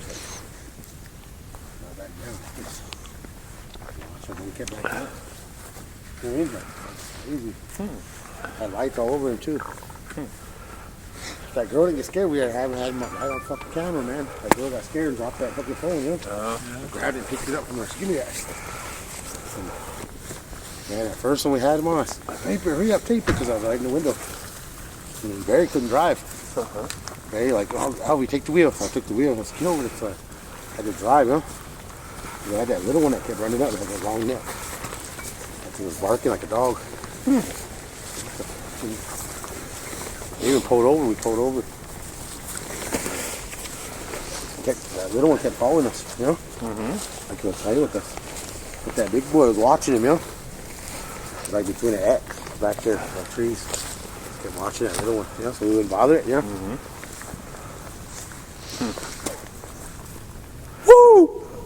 When we drive out of here, we'll have to drive by that spot and do some therming in there just to check that out. It's because it's right as we come out of this timber and hit that road. Yeah. There's a guy at Francis that lives over there, and he just had a trailer moved into that across the street from there, and he's the one who saw the two sets of juvenile. Like at 4 a.m, they were making noise. He thought there were kids out there, and he couldn't believe it. But anyway, I talked to him last time I was here, and the big gray male has come up to his trailer, and it's scared him and his wife. And he was very concerned about it. Did it pound on the trailer or anything? Or? No, he saw it. It was peeking in his windows, and he saw it in the yard. He looked out in his yard and saw it walking by. I mean, they're literally right in the path of apparently this creek. Blackbird Creek is right there, and so that's like would be one of their ways to travel. And he had the first time he saw it, it scared him. Him and his wife, they ran back to their bedroom. They're frightened. He thought he should get a gun, and he didn't know quite what to do about it. But it's never done any harm to him, and so he decided that he's sharing his spot there with that one, that family or the big gray male, especially. We've never been known to hurt people that we know of. Well, no, that's not true either. Yeah. There are recorded instances through history. Yeah. I think it would be a mistake to shoot one unless you had adequate military coverage around you. Just because where there's one, there's always another one. I've heard of stories that people can harm black. Matter of fact, it's only been a year or two ago that their female jogger up in Northern California disappeared. They wasn't scared. They kept coming up to our house. We were way out in the middle of nowhere. It was in a remote area, and a driver going down the road saw a Bigfoot walking down the side of the road. Just, I mean, as he came around the curve, his lights kind of hit it. It was just a very quick type thing. But there was something under his arm, and it was long hair. He could see long hair dangling down. And he had no idea that this female jogger had disappeared. Until the next day on the news it came out. And then the driver then reported it to the police. Well, they're not going to buy that, So they assumed that female jogger fell victim to that particular Bigfoot. Now, was she unconscious or was she dead? Who knows? But she never showed up again. Never found her again. And there are cases of people disappearing in the wilderness. Of course, you assume maybe it's bear or something else, but in those situations you would normally find a body. Yeah. But the fact that they're never found is, you just don't know. It's very curious. And I am a big believer if you're doing this and going out in the woods. Of course, I used to go out all the time by myself, but I do believe if you're doing this, you should have a partner with you. You should have somebody with you. I think you're right. And I used to feel fine going out in the woods and all that and by myself, but I really from my own experiences now, I just think you need to have somebody with you. Well, it's interesting. I don't know who I was even talking with the other day, but saying when I was a kid growing up on the farm, we used to like nights like this where you could see out like this, Yeah. full moon nights and half moons and whatnot. We'd be playing out in the pasture, down in the trees. We'd be playing hide and seek or cowboys and Indians or just army or whatever. Yeah. It was kind of one of our fun things to do. Yeah. And I said the biggest thing out there that would have threatened us at that point was a coyote. Probably a rabid coyote would have been, Yeah. weird. But we didn't even think about that because coyotes. I used to chase coyotes as a kid. They'd be out howling outside my house or something. I'd run outside and chase them, and I could see them run off the pasture. Yeah. I remember one time my dad and I were checking cattle. I was probably a freshman in high school, and there's this. It's the biggest coyote I ever saw. And it wasn't that far away from me, and I took off after it. And it took off. But it was just loping ahead of me. It wasn't, it wasn't like it wasn't afraid of me, but it was not going to let me catch it. Yeah. So I chased this thing probably for 300 or 400 yards. Jumped the fence, chased it on into the neighbor's pasture and stuff. I walked back, and when I got back to my dad, he says, "Now, I just got a question for you. If you'd have caught that thing, what would you have done?" You're right. It was probably the biggest coyote I've ever seen. Yeah. I had no fear because there was away from me. Nothing to be afraid of. Yeah. And now I said where I grew up, there was a black bear spotted. There's a pair of mating wolves, and there's mountain lions.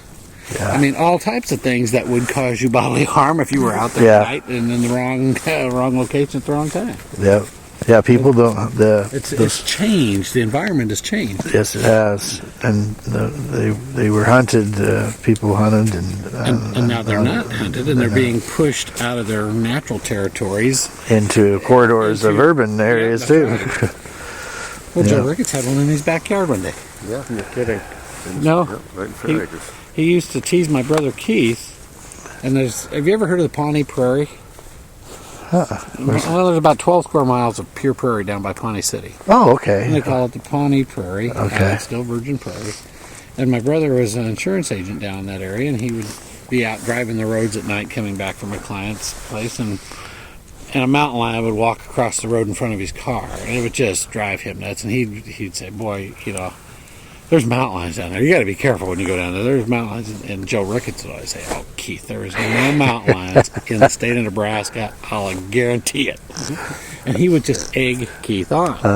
And Keith would just, my brother Keith would just course over there and start bubbling up a little bit. "I know what I saw." And so the Omaha Public Power District was actually going down the back property line of Joe. Joe's got 4 acres right there in Omaha, and they were going down the back side of his property, trimming the branches away from the power lines. And there was one guy in the bucket, and he looks down and he sees a mountain lion in the daylilies. There's 2 guys not far away from it. And he yells down, "Guys, there's a mountain lion right there. You need to get out of there." Oh, yeah. And one guy starts to climb a tree and says, "Oh my gosh, what good is that going to do?" Yeah. So they both scatter. Is that anywhere near the river or No, nothing? no. Nowhere near any of that. Huh? UNO. Right in town. Jeez. UNO. Well, that, Yeah, right by the university there. Man, it Just really north got of off. UNO. Anyway, so Up the hill. it makes the papers the following morning. It's like on the front page of the World Herald. Oh, yeah. And my brother Keith is sitting at his home, and 7 o'clock in the morning he's reading the World Herald.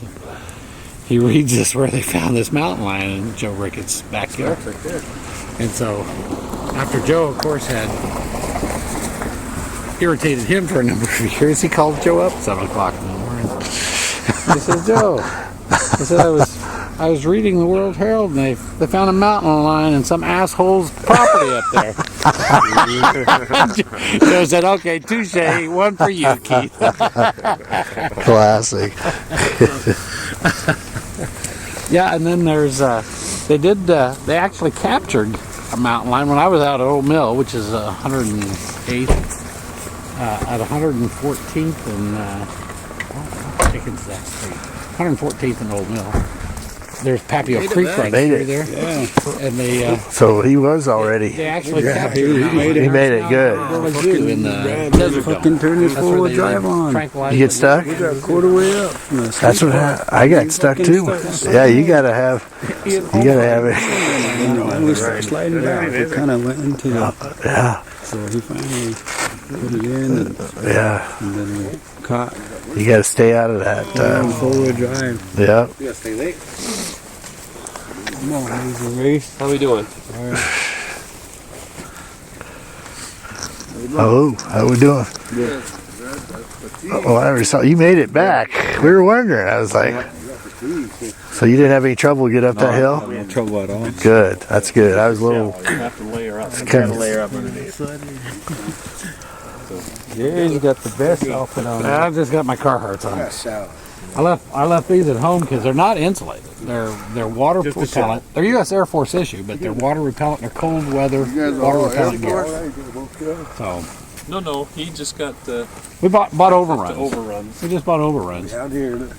And so, but anyway, they're a lightweight. You have to thermal up underneath them. They're more for cold weather, wet. But they're great in the rain. In the rain and the wind, they're Like, you know,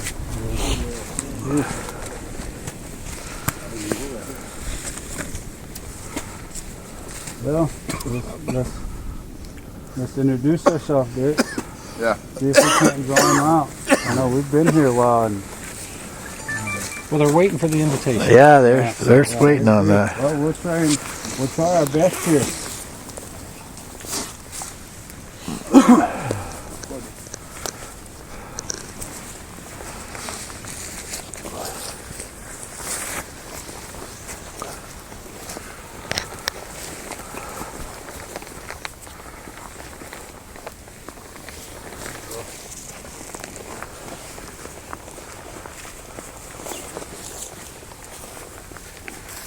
Rex, are you learning all this now? Learning how to do this? Yeah, I've been. Every now and then I go out with my dad. And do you do the talking or the calling or anything of that nature? Or does he always do the They always, introductions? they usually lead. Okay. That kind of drive. Another body. Yep. Doctor. Yes, sir. Yes.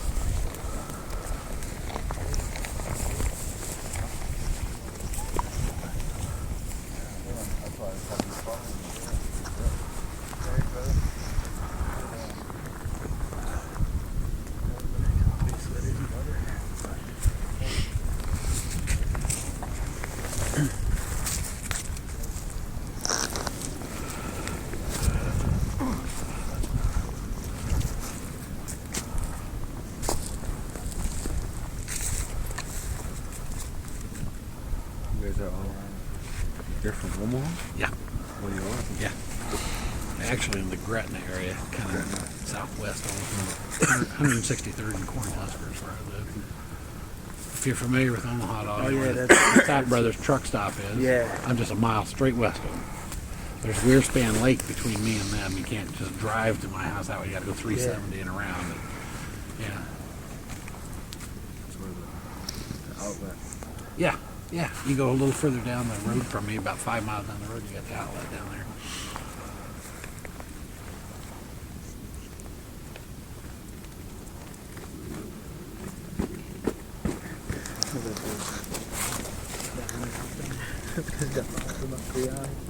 Caught it right under finger clothing.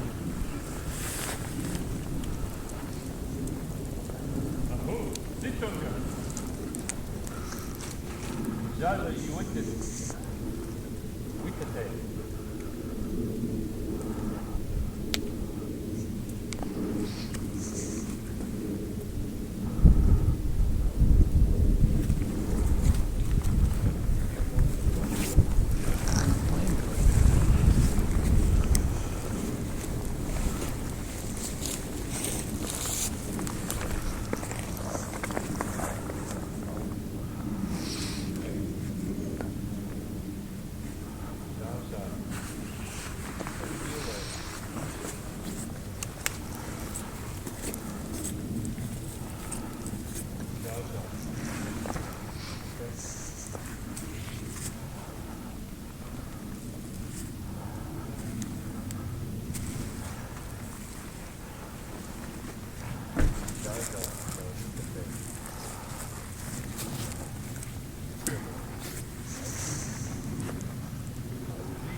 Muchachos, you wish to take la dosa. Mean you no harm. I see, Giga. We have friends and a brother here. Nakiyama. They want to hear you. They want to see you. Aki.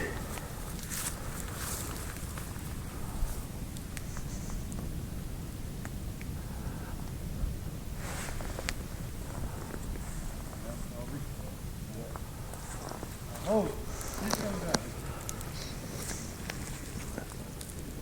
Ahi, tape.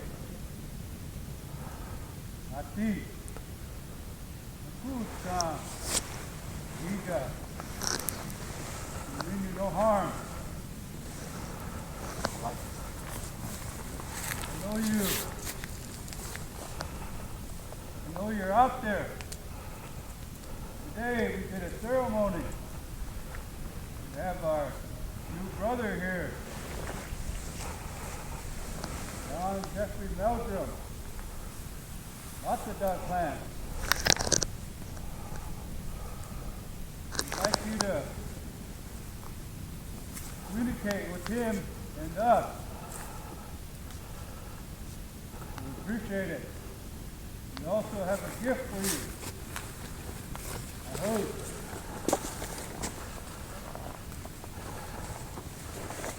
Cada week, ahí está así. Mom.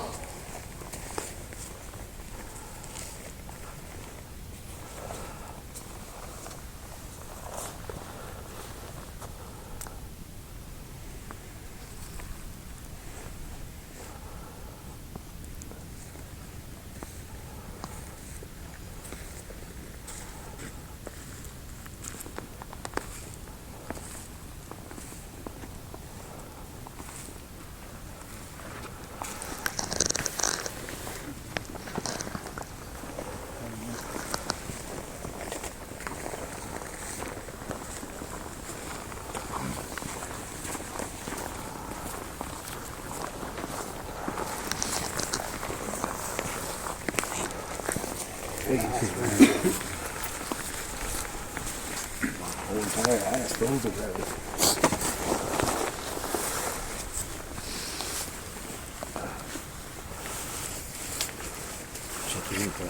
What is that, night vision?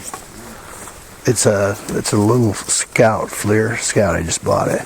You know, check it out? Yeah. Let me turn it on here. Let me get it turned on here real quick, D. I just look through this. See what Barry looks like. Oh, yeah. The game's begin. I can take pictures and record video with that. Oh, that's just bad. That's the nice one. Oh! Hey, Junior. Behave, man.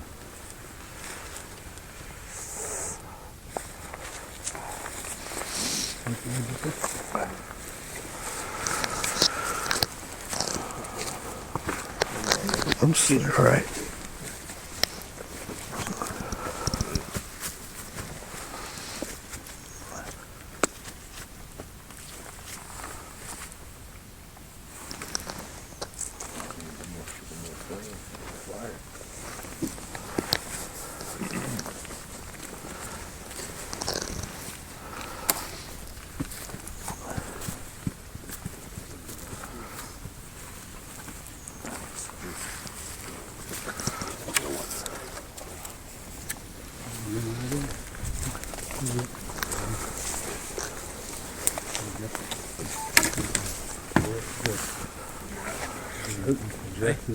What was the name again? Dalton. Your Dirk son? Nice to meet you. Yeah, this is Gary. Yes. Dalton Webster. Nice to meet you. Hey, Brian. How are you?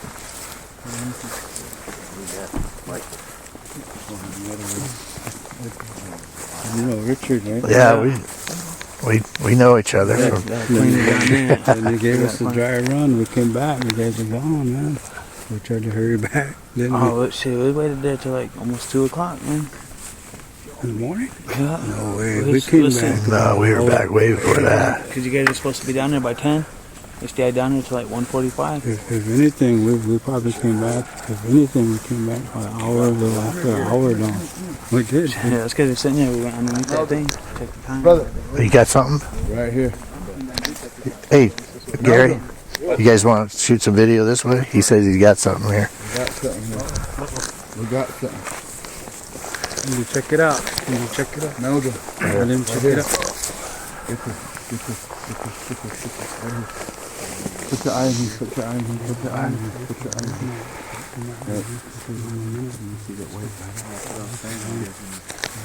You guys got your... Where are they looking? Where are you looking at, D? Past the top? Yep. And down in the optical? Yeah.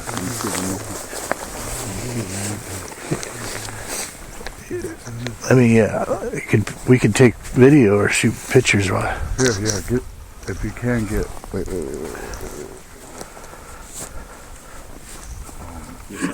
Yeah, there's something there. Let me try my call there. See if Wait. If you can turn this video on now, I want it on now. Let me see, bro. Come on. Turn this fucker on here. Keep coming out.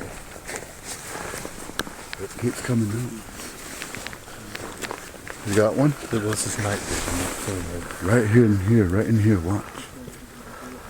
You'll see it keep coming out, and it moves, it bends down, and it comes back up. You got the video on? Let me turn it on real quick. Okay, it's on now. Okay, I'll find it.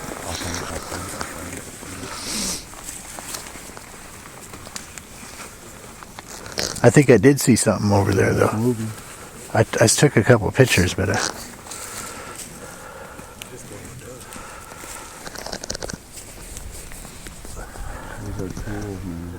Right there. you got it? Got it? Listen. Please be quiet. I got him.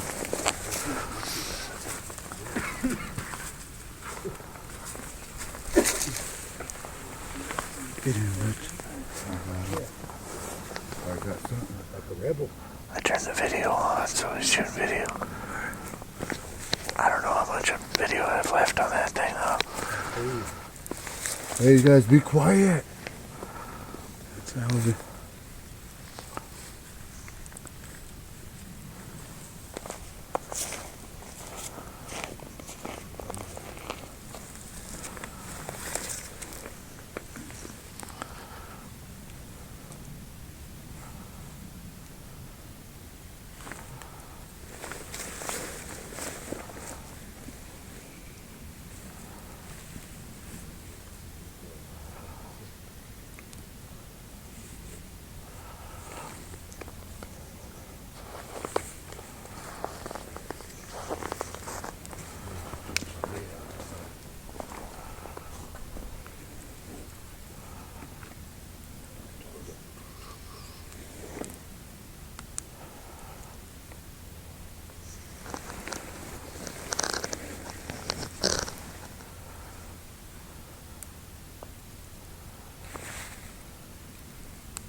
How do you take this off? Off video.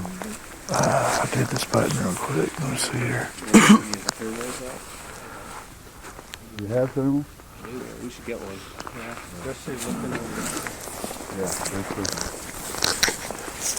It's off video now. Okay.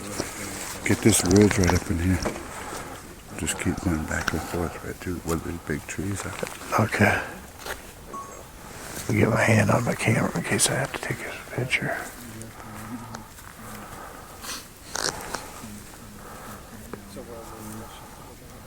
I guess they were looking down there somewhere. Of course, I can't see that far with this thing. As soon as you get it, this thing does have a little infrared light that turns on the camera. But after that, it's too far. It's like so long as it's without a big IR light or a big floodlight. Or a thermal, you'll see.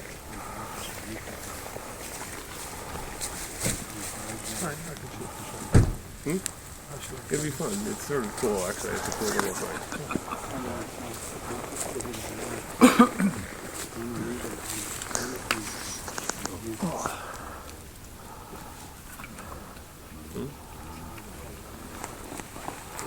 Freezing.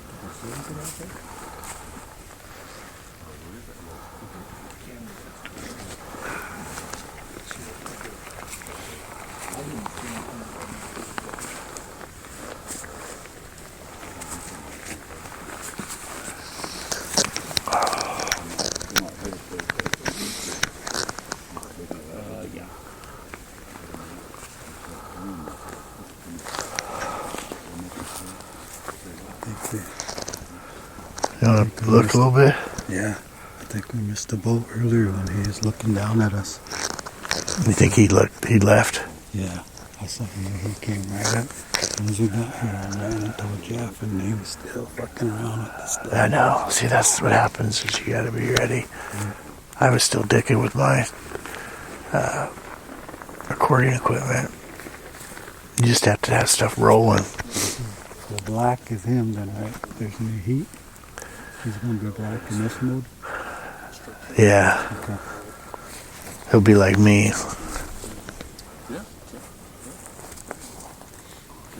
All right. Really appreciate the dark at night, as opposed to the day. So if you want, Gary, you can pass the thermal off to me or Pierre, and we can shoot with that.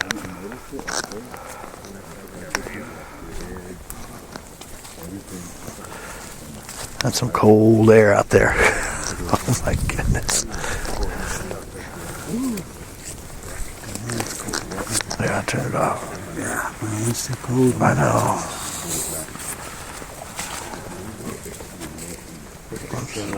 Has,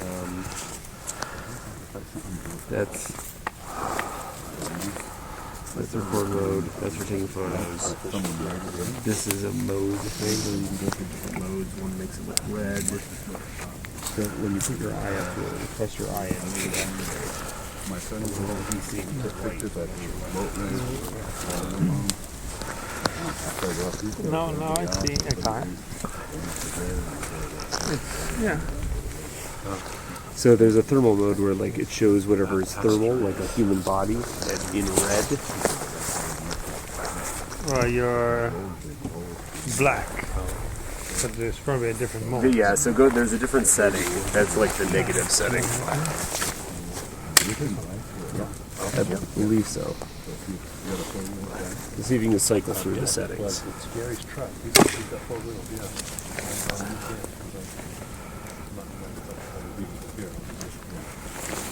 No, it's a zoom. Oh, that's a magnifying glass. Got it. Right. So there's zoom in. And I respect I almost say cowboys, even cowboys, Indians back in the day when they hear this stuff. Sorry, I threw that. You know what I mean? Like in down in Florida, I got really good with it. Oh, you hit the wrong button and then something. Fire feels good, man. It's brutal down there. Let me see a human. Let me see you. Okay. Feels like now I'm recording. So that's the button that's closest to your viewfinder.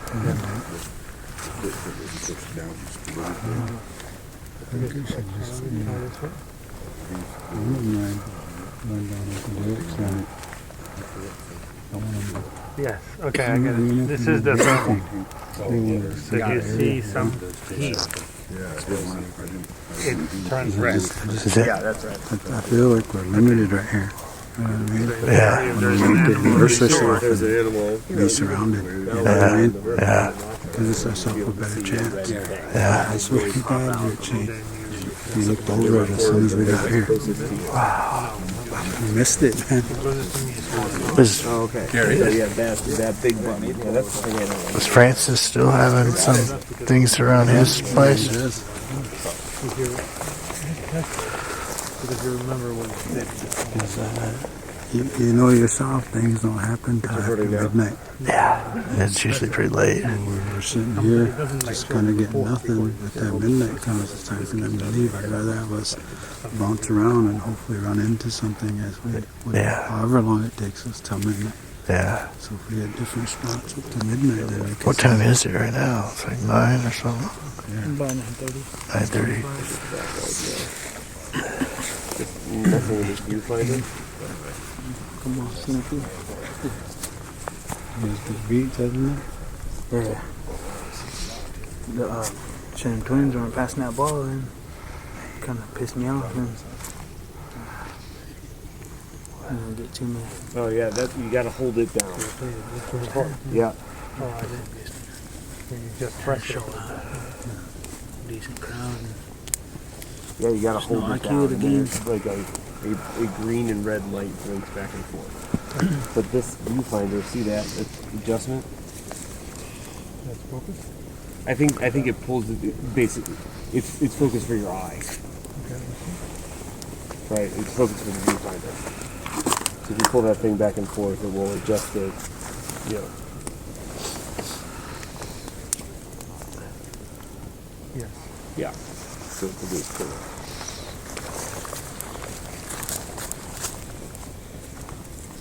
We had a roll of dice here the last couple of hours, huh? Instead of just sitting. That's right. Yeah.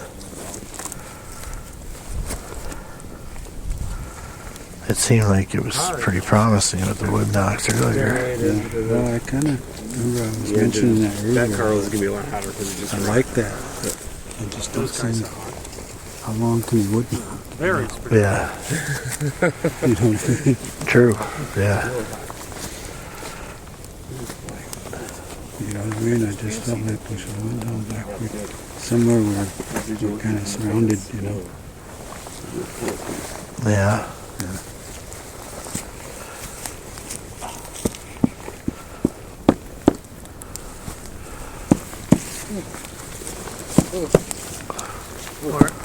Or the treetops on it. You point up to treetops on it. Huh. But you're down, you're up.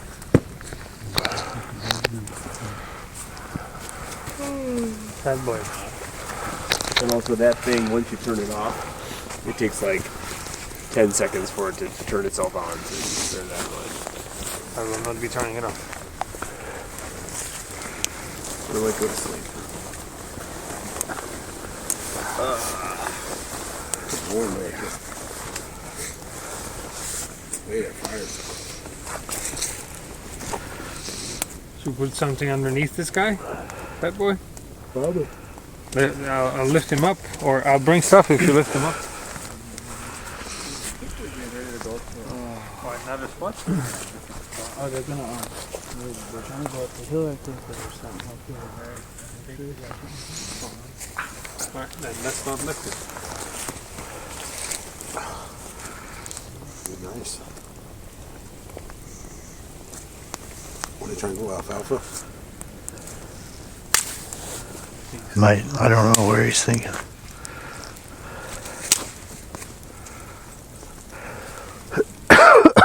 These little guys. Oh, fuck. Oh, fire. They're rolling.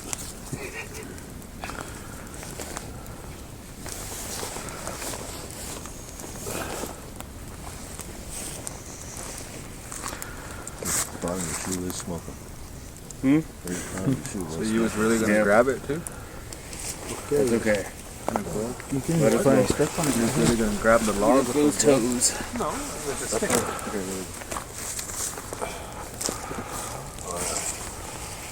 This is just burn out. You won't know.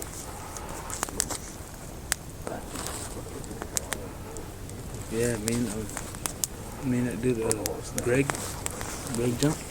Yeah. Yeah, he lives over here on the highway. We went noodling through here when it was a little bit further down, that water level. A little bit further down, he has like a little boat, You know what torrents is? like a little bitty one with a little bitty engine on it. Oh yeah. Yeah, this guys went through here and start noodling in that water, bringing that big cat. We got a cat about this Big wide. catfish? Yeah, my fish those. Wow. Way down there, that's pretty fun. Fifth time's the charm, or that one over too? Straighten me up. You did it like you put your arm in there and he bit. Oh, like that. Then just Yeah, grab that's the the first sixth one cup coming. underneath its jaw. Exactly. Wow. Where's number 6? Foot thing up. Toss him there. Oh, Yeah, so I've heard people do that. That's cool. Yeah, he had Was it kind of along the bank and you stuck yeah, it your... was just right lot there, of right in the soccer thing. Right in that little curve. We just went all the way through here, slow. Caught about 13 of them. Really? there's a lot of Wow. I remember He had like a big old I mean, there's a part of tank. Torrance that's very industrial. freshwater tank. But there's parts of it that are really nice. And in fact, Torrance used to be a bigger place, and then they actually PVC split it pipes all off. in So it. now there's a North Torrance and there's a West Oxygen through there. Torrance. Let's Pack pack it up, guys. We're gonna hit it. Oh, cool. We're moving on? About 6 days. Wow. We Well, just kept catching it them. does, but I think it's gonna go up by itself. It'll be alright. Yeah. I don't know, there's wind. I think that comes out over there too, but 7 pieces are going. Yeah. Yeah, we better just put it out. Okay. It's on it. Everybody got I my have fish? to have a little fish to You could at least turn some logs over and spread it out a little bit, kick some dirt on it. Kick it over. Would you guys be willing to walk down to that little thing and scoop some snow or something? There's not a whole lot of...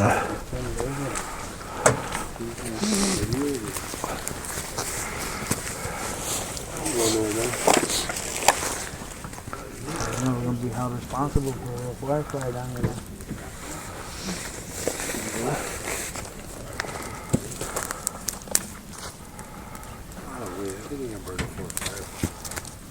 Right now,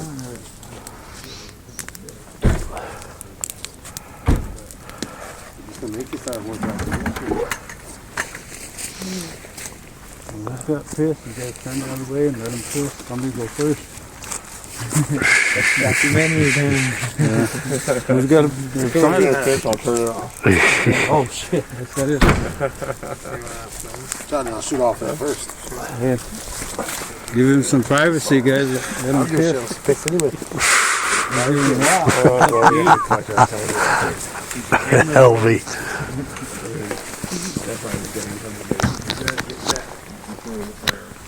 You gotta run that camera while I piss. Everybody that feeds is gonna get dying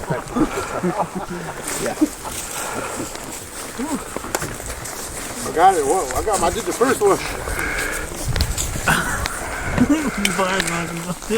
I shot off first. You gotta shoot off second.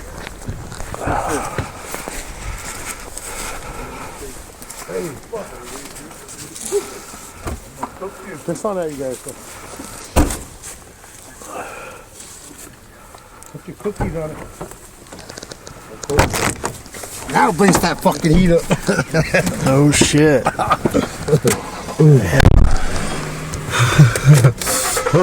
Let me put this away real quick. Start this fucker up. It's not like they can't piss. Fuck, I shot off. But put that whole thing out, man.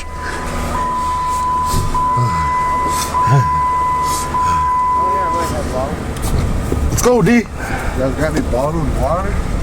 I do. I got one here, yeah. Pour it on.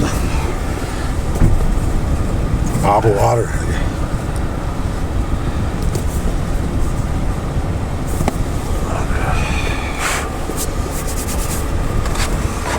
How far I ain't going over? This fucking thing over. it took us to keep that fire going? Come on now. It'll be alright now.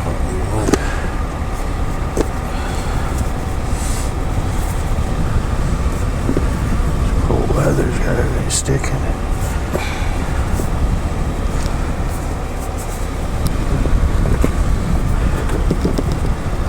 Forest fire out here. You got.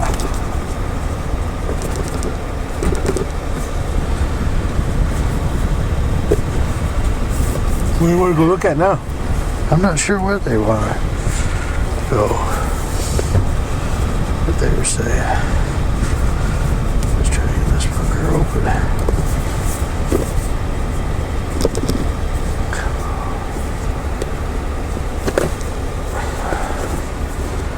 Try to get this box open, but That shit's alright. What's that thing? it's so fucking cold it won't open up. Just my box. Like a box that froze. This is so high up in the air though. That's what. Yeah.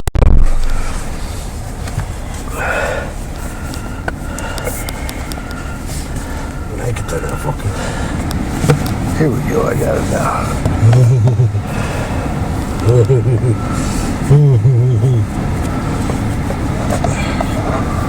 I'm gonna put this on my sweater. Look. No, I just gotta put a thing on it. What do you call it? Iron. Look. Iron it.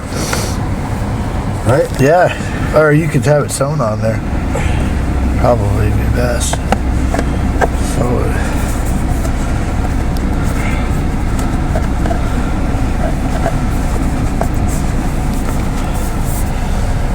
Oh, it better not go last, I'll tell you. What's that? I said, don't go last now. No, we won't. Look at Volker smart. Jumped up front, look.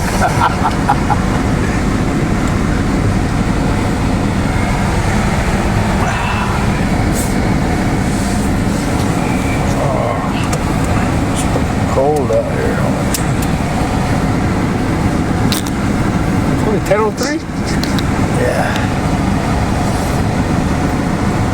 You got here about 2 hours and a half. 2.5 Ledanska, I guess. Ledanska, I guess.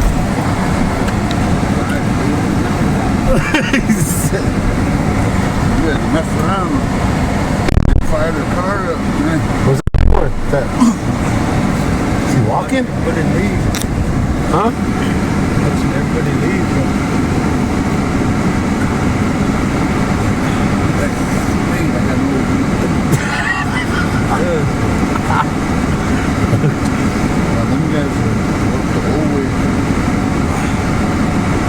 Look at that fire. That fire came back alive.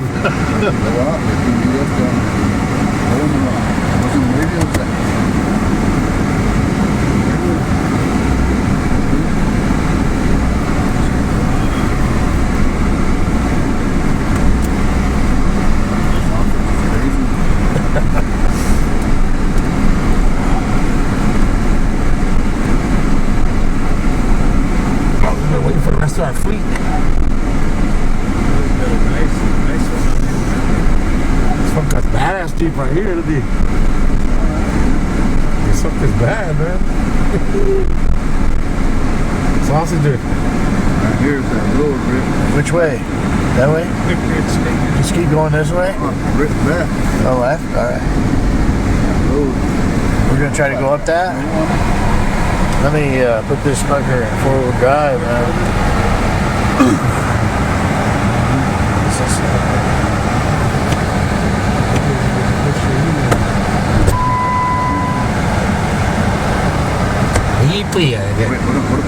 Whoa. Shit, you ain't gotta go this way, D. You shouldn't even go up that way. Get started that way. It's pretty icy. I'll go that way, man. It's pretty steep. Hey, go that way. Let's walk up here. You want to try to walk up? You want to try to walk up there? go. You're gonna make it that way. Elvie, it's just right up the fucking hill. You can't make that on a car, though.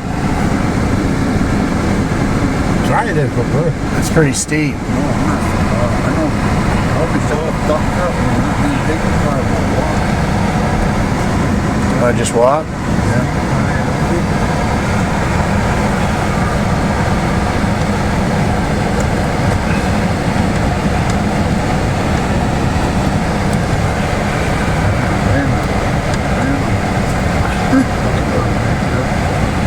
Make that.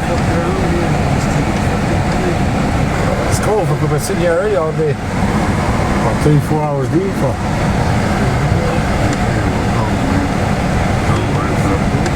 Where else? You're gonna make that. I can't. These crazy as fuck. Sitting here about 5 hours already. You want to try to walk up that hill, you think? Fuck, it ain't gonna take fucking no hours to right up this motherfucking hill and 50 fucking feet. No, don't go up it. I'm just saying, walk it. Walk. Yeah. All right. Some motherfuckers want to see something. Then yeah, let's walk it. Meldrum wants to take a picture. As long as you can light me up, let me get a picture with it. Yeah. Okay. Let him stand right by that Bigfoot. Hey, Rich, leave your car on until these fuckers are warm, man. They don't. All right. We're gonna have to warm them up when we get back in. I don't want to run out of gas though either. Shit. Okay. So I gotta get. We'll be all right. It'll be all right. Well, let's tell them. Pie. Let's tell them what we're gonna do. Well, tell them, Dave. Colder than hell up there on the hill.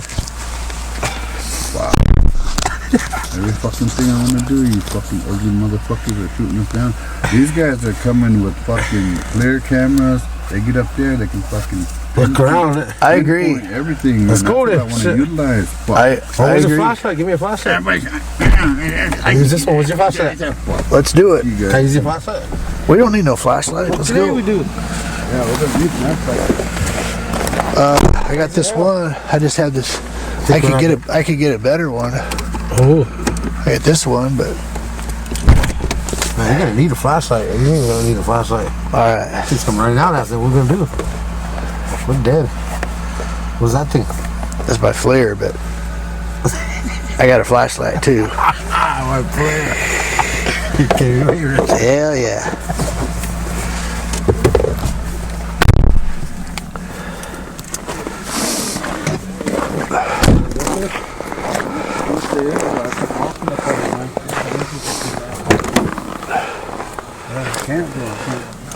Let's go. You can make it. I got a flashlight in here. I'll get back to you. You go. We plan going up to this hill right here. It's You gonna stand be. on here 5 hours? We get 3 locations. Every time we get up fucking hill. It's up to them. Meldrum wants to see something though. He ain't got time for clown. Yeah. Let's go. All I'm saying is, probably hit fucking 3 locations. By the time Do that. There gets a big clown. Like us freeze. I think I got a spotlight here we could use. You want to take it spotlight? yeah, you better, homeboy. See if this thing's charged up. Fucking thing is so cold. Blow your flashlight out anyway. Well, we pack back anyway. Take this fucking spotlight with us. Oh, there you go. See if this thing blew out. It's going down. There you go. There you go, bro. Do this, man. Good, I got a flashlight. Oh, yeah. You got one?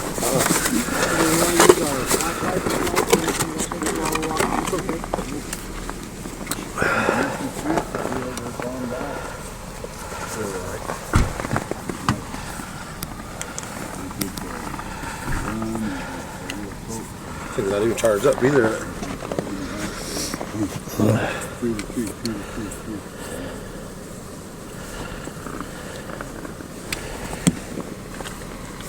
Let's go to half. Do this. Ready, bro? Yeah, let's do it. Let's do it. Oh, it's a tough little rig. Tough looking. Yeah, it is.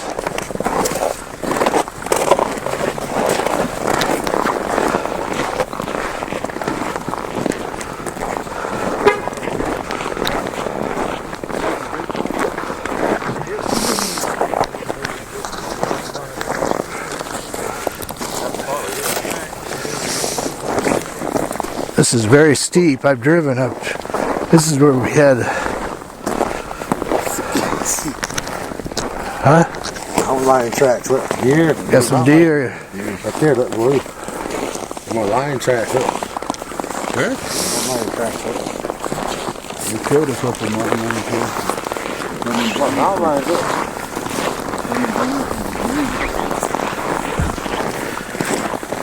Yeah, we got deer tracks. So. Yeah, I drove up this last time I was here. The old champion dances.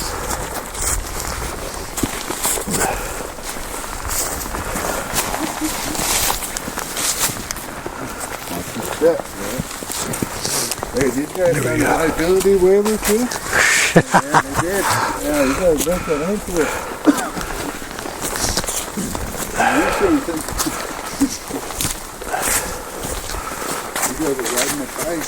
Remember when we drove up here?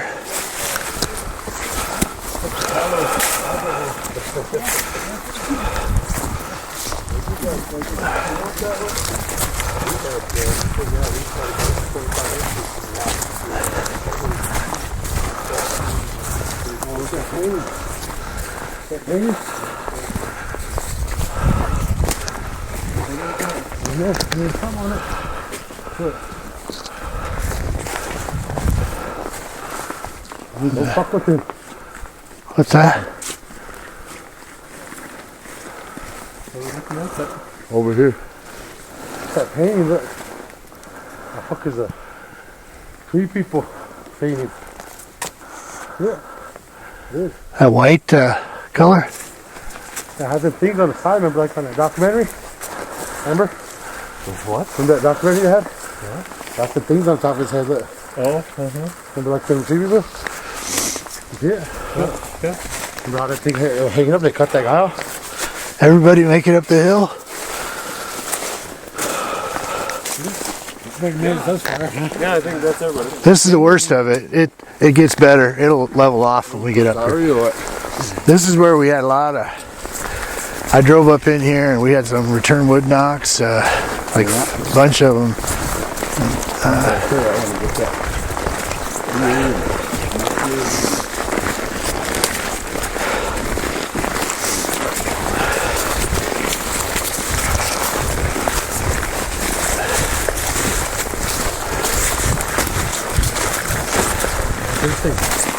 We'll get up here a ways and it'll level off.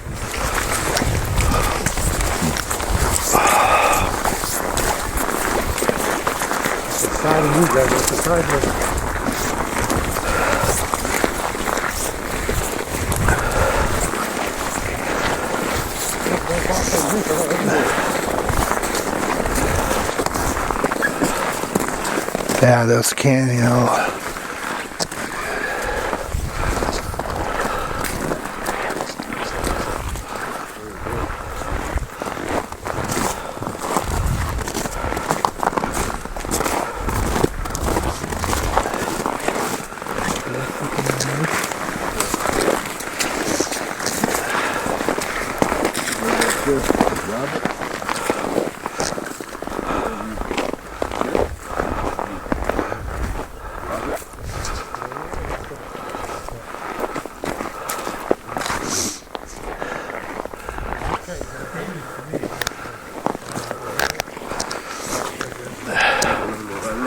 Come on, guys, let's do this quick.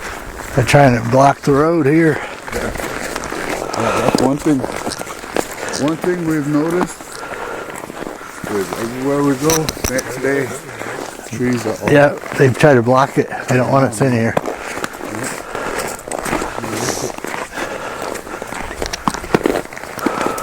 Yeah, we would have had hell. Yeah. No, it wasn't like this. Yeah, as of what, 6 days, 7 days ago? 7 days ago we were out here. Never here. Yeah, we wouldn't have gotten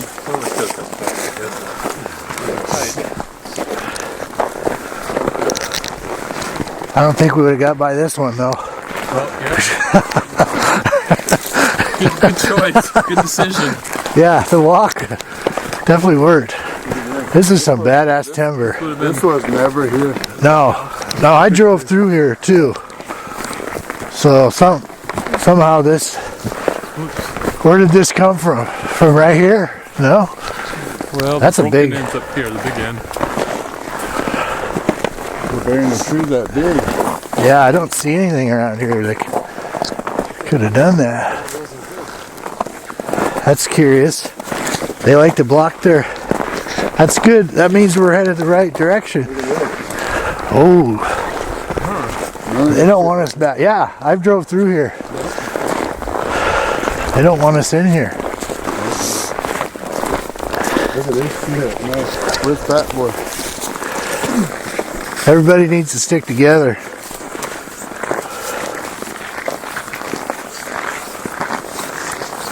How many people we got? 1, 2, 3. We're getting into something here. Here.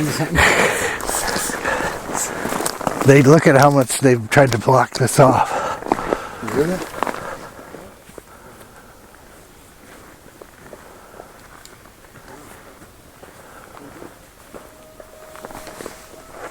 Yep, I heard that. Did you guys catch that? I heard it. Come on, let's do this.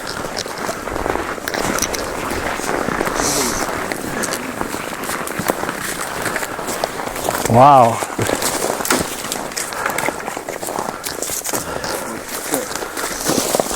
This is crazy stuff there. Thanks, Steve. Right up here, man. That's curious.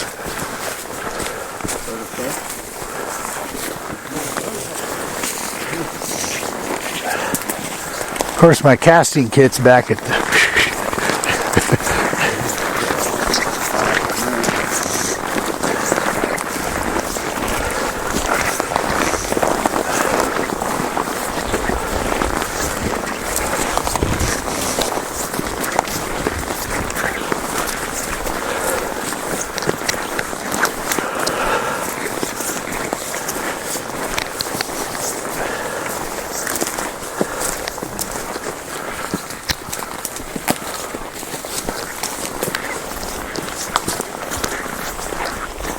Right here, guys. Here's where we parked. Right in here. Oh, right here. Right up in here. But this road right here, my granddaughter wanted to go right to the edge and take pictures. I got 16 grandkids. And they all picture. They want to take pictures and they come to happen. There's a trail over there, isn't there? Yeah. On the other side of this ridge. We followed this right here.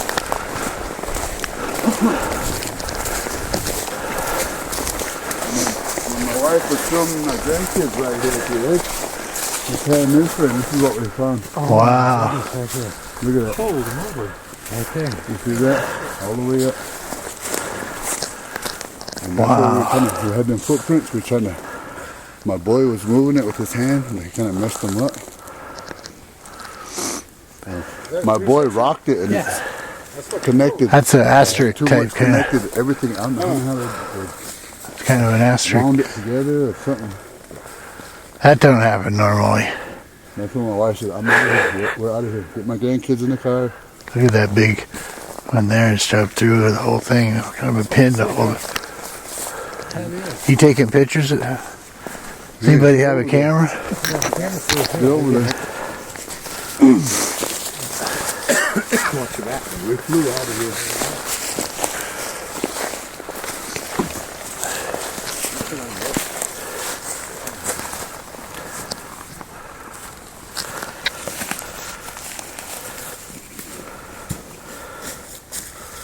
My wife said it's like a bad omen or something. She don't understand what it was.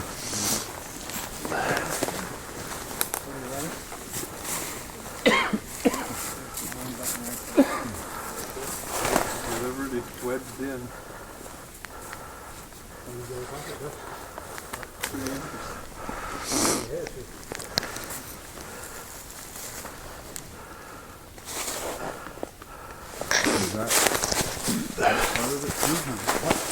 There's some arches over there. Whoops.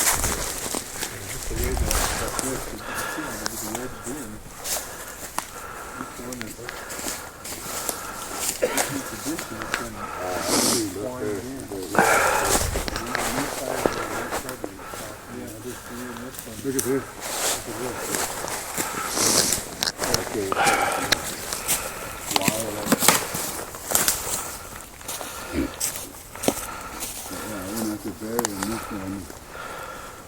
We just took pictures, 2 pictures of it. We put it on Rez Squatching. I thought that was cool to come up and have you guys at least come and see. Yeah, that's real good. E.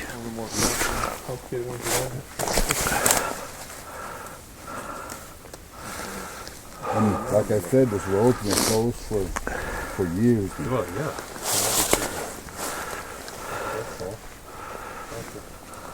And over here, if we get to it, you guys come back. When you guys come back, this road right here goes all the way, all along the bridge, all the way down. It'll come out where our sheds are. But at the bottom of that hill over here, you see the big arch berries underneath it. I followed him with my camera, and we followed the end. When we followed the end, it's tucked under and it's got a big old tree on top. Pretty deep. Did somebody go back up that way? No, I didn't like this. This motherfucker gave out. Oh, did it? Yeah. Oh, barely. It's barely alive. Hold it. I want that. I see all kinds of different spots.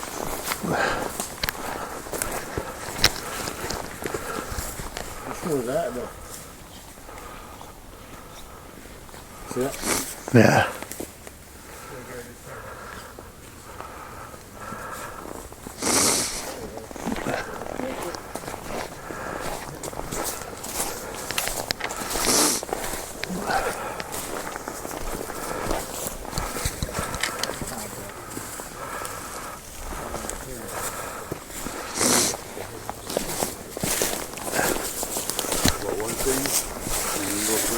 Down this way, there's a spring, there's mulberries, gooseberries.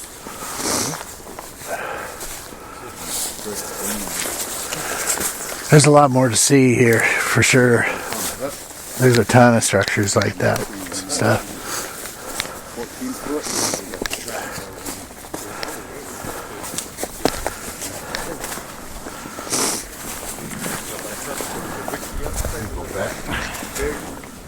You getting cold? Yeah, I'm cold.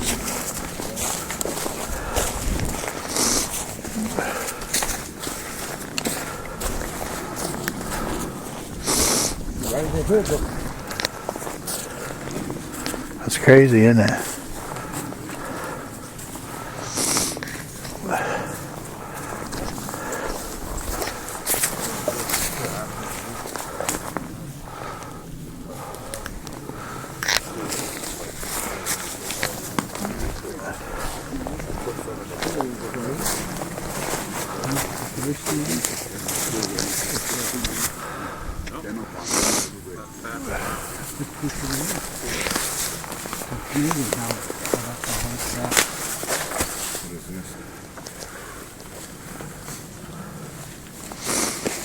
There's loads of hair snags over here, but nothing.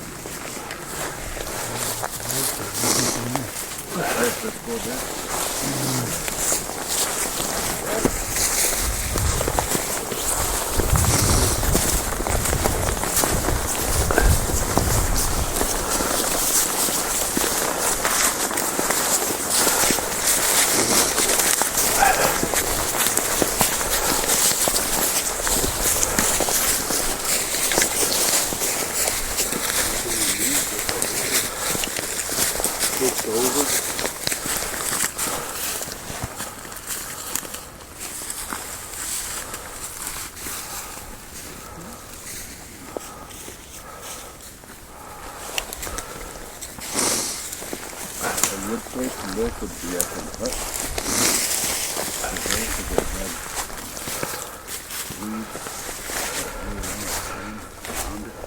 There's an open spot right there. There's a fat boy. He just got his one. I didn't go in there. I just put them in there. And they poured a bucket of fat. He goes 17 or 18.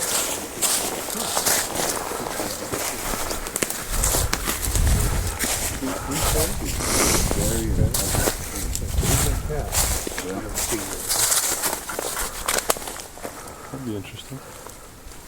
I think that's something they're going to show you. What's that? I said, I think that's something they're going to show you.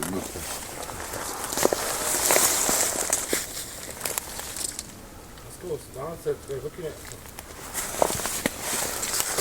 What? They're looking at. Raise site or something? Is that, who is that? Is that, I think that's Barry. No, these guys are looking. These guys are scientists. They're looking for like a few days.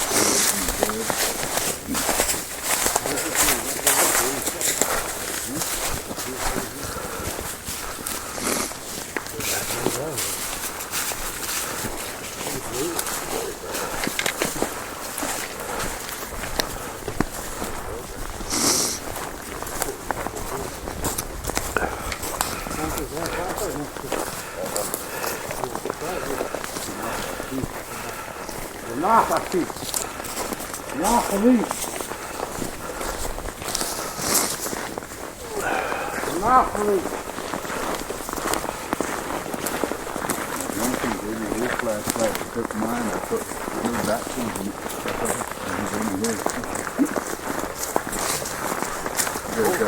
The flashlight.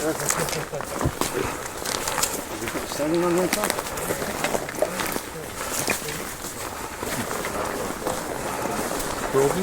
Let me show you. You turned it on. One and then the second one. Oh, there you go. Yeah.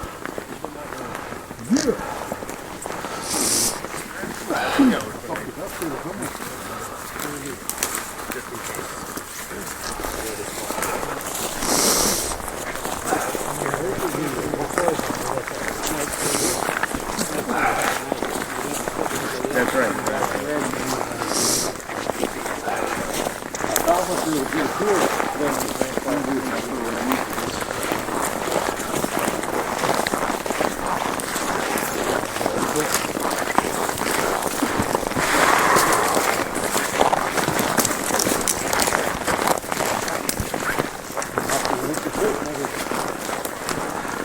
yeah, we weren't going to be getting up here, that's for sure. With our vehicles. Watch your step. Yep, it's like stay to the sides over here. Whoa.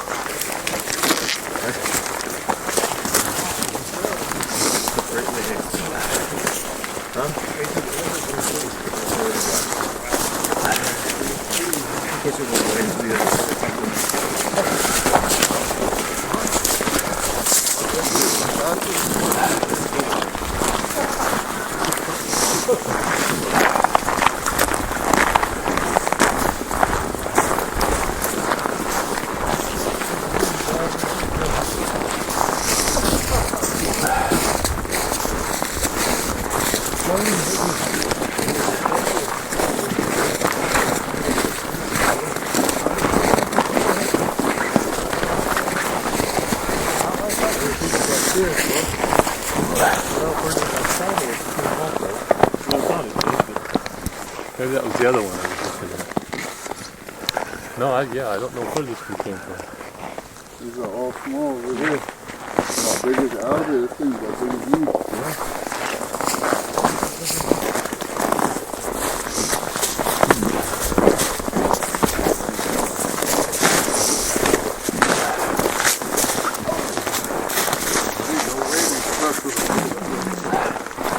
No, this is not.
Yeah, there's a lot of timber. We're just barely scratching. We're just walking and barely scratching the surface of all the land here. If we could get to the one of those springs, I think would be. There's one up here. Run throughout the winter. I mean, they don't freeze over. Well, there was one up in here, but it must be frozen. What is it? There was a spring up here, isn't there? Yeah. Does it run on year round? It's over that way. Okay. Yeah, they run all the time.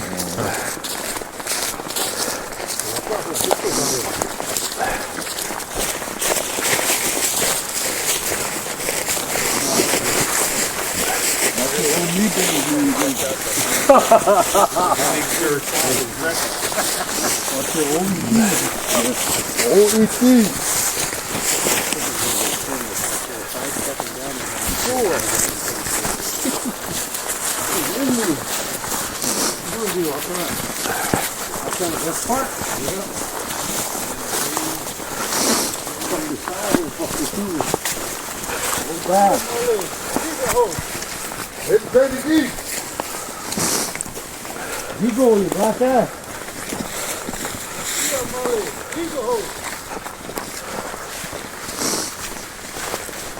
Kill man.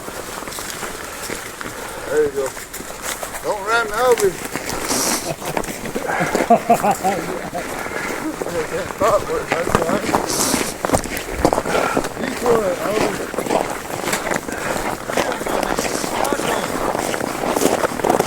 The black ash is Jojo. He does it, Scott. What's that? He's fast. What is it? What'd you see? What'd you see? Oh, is it still up there?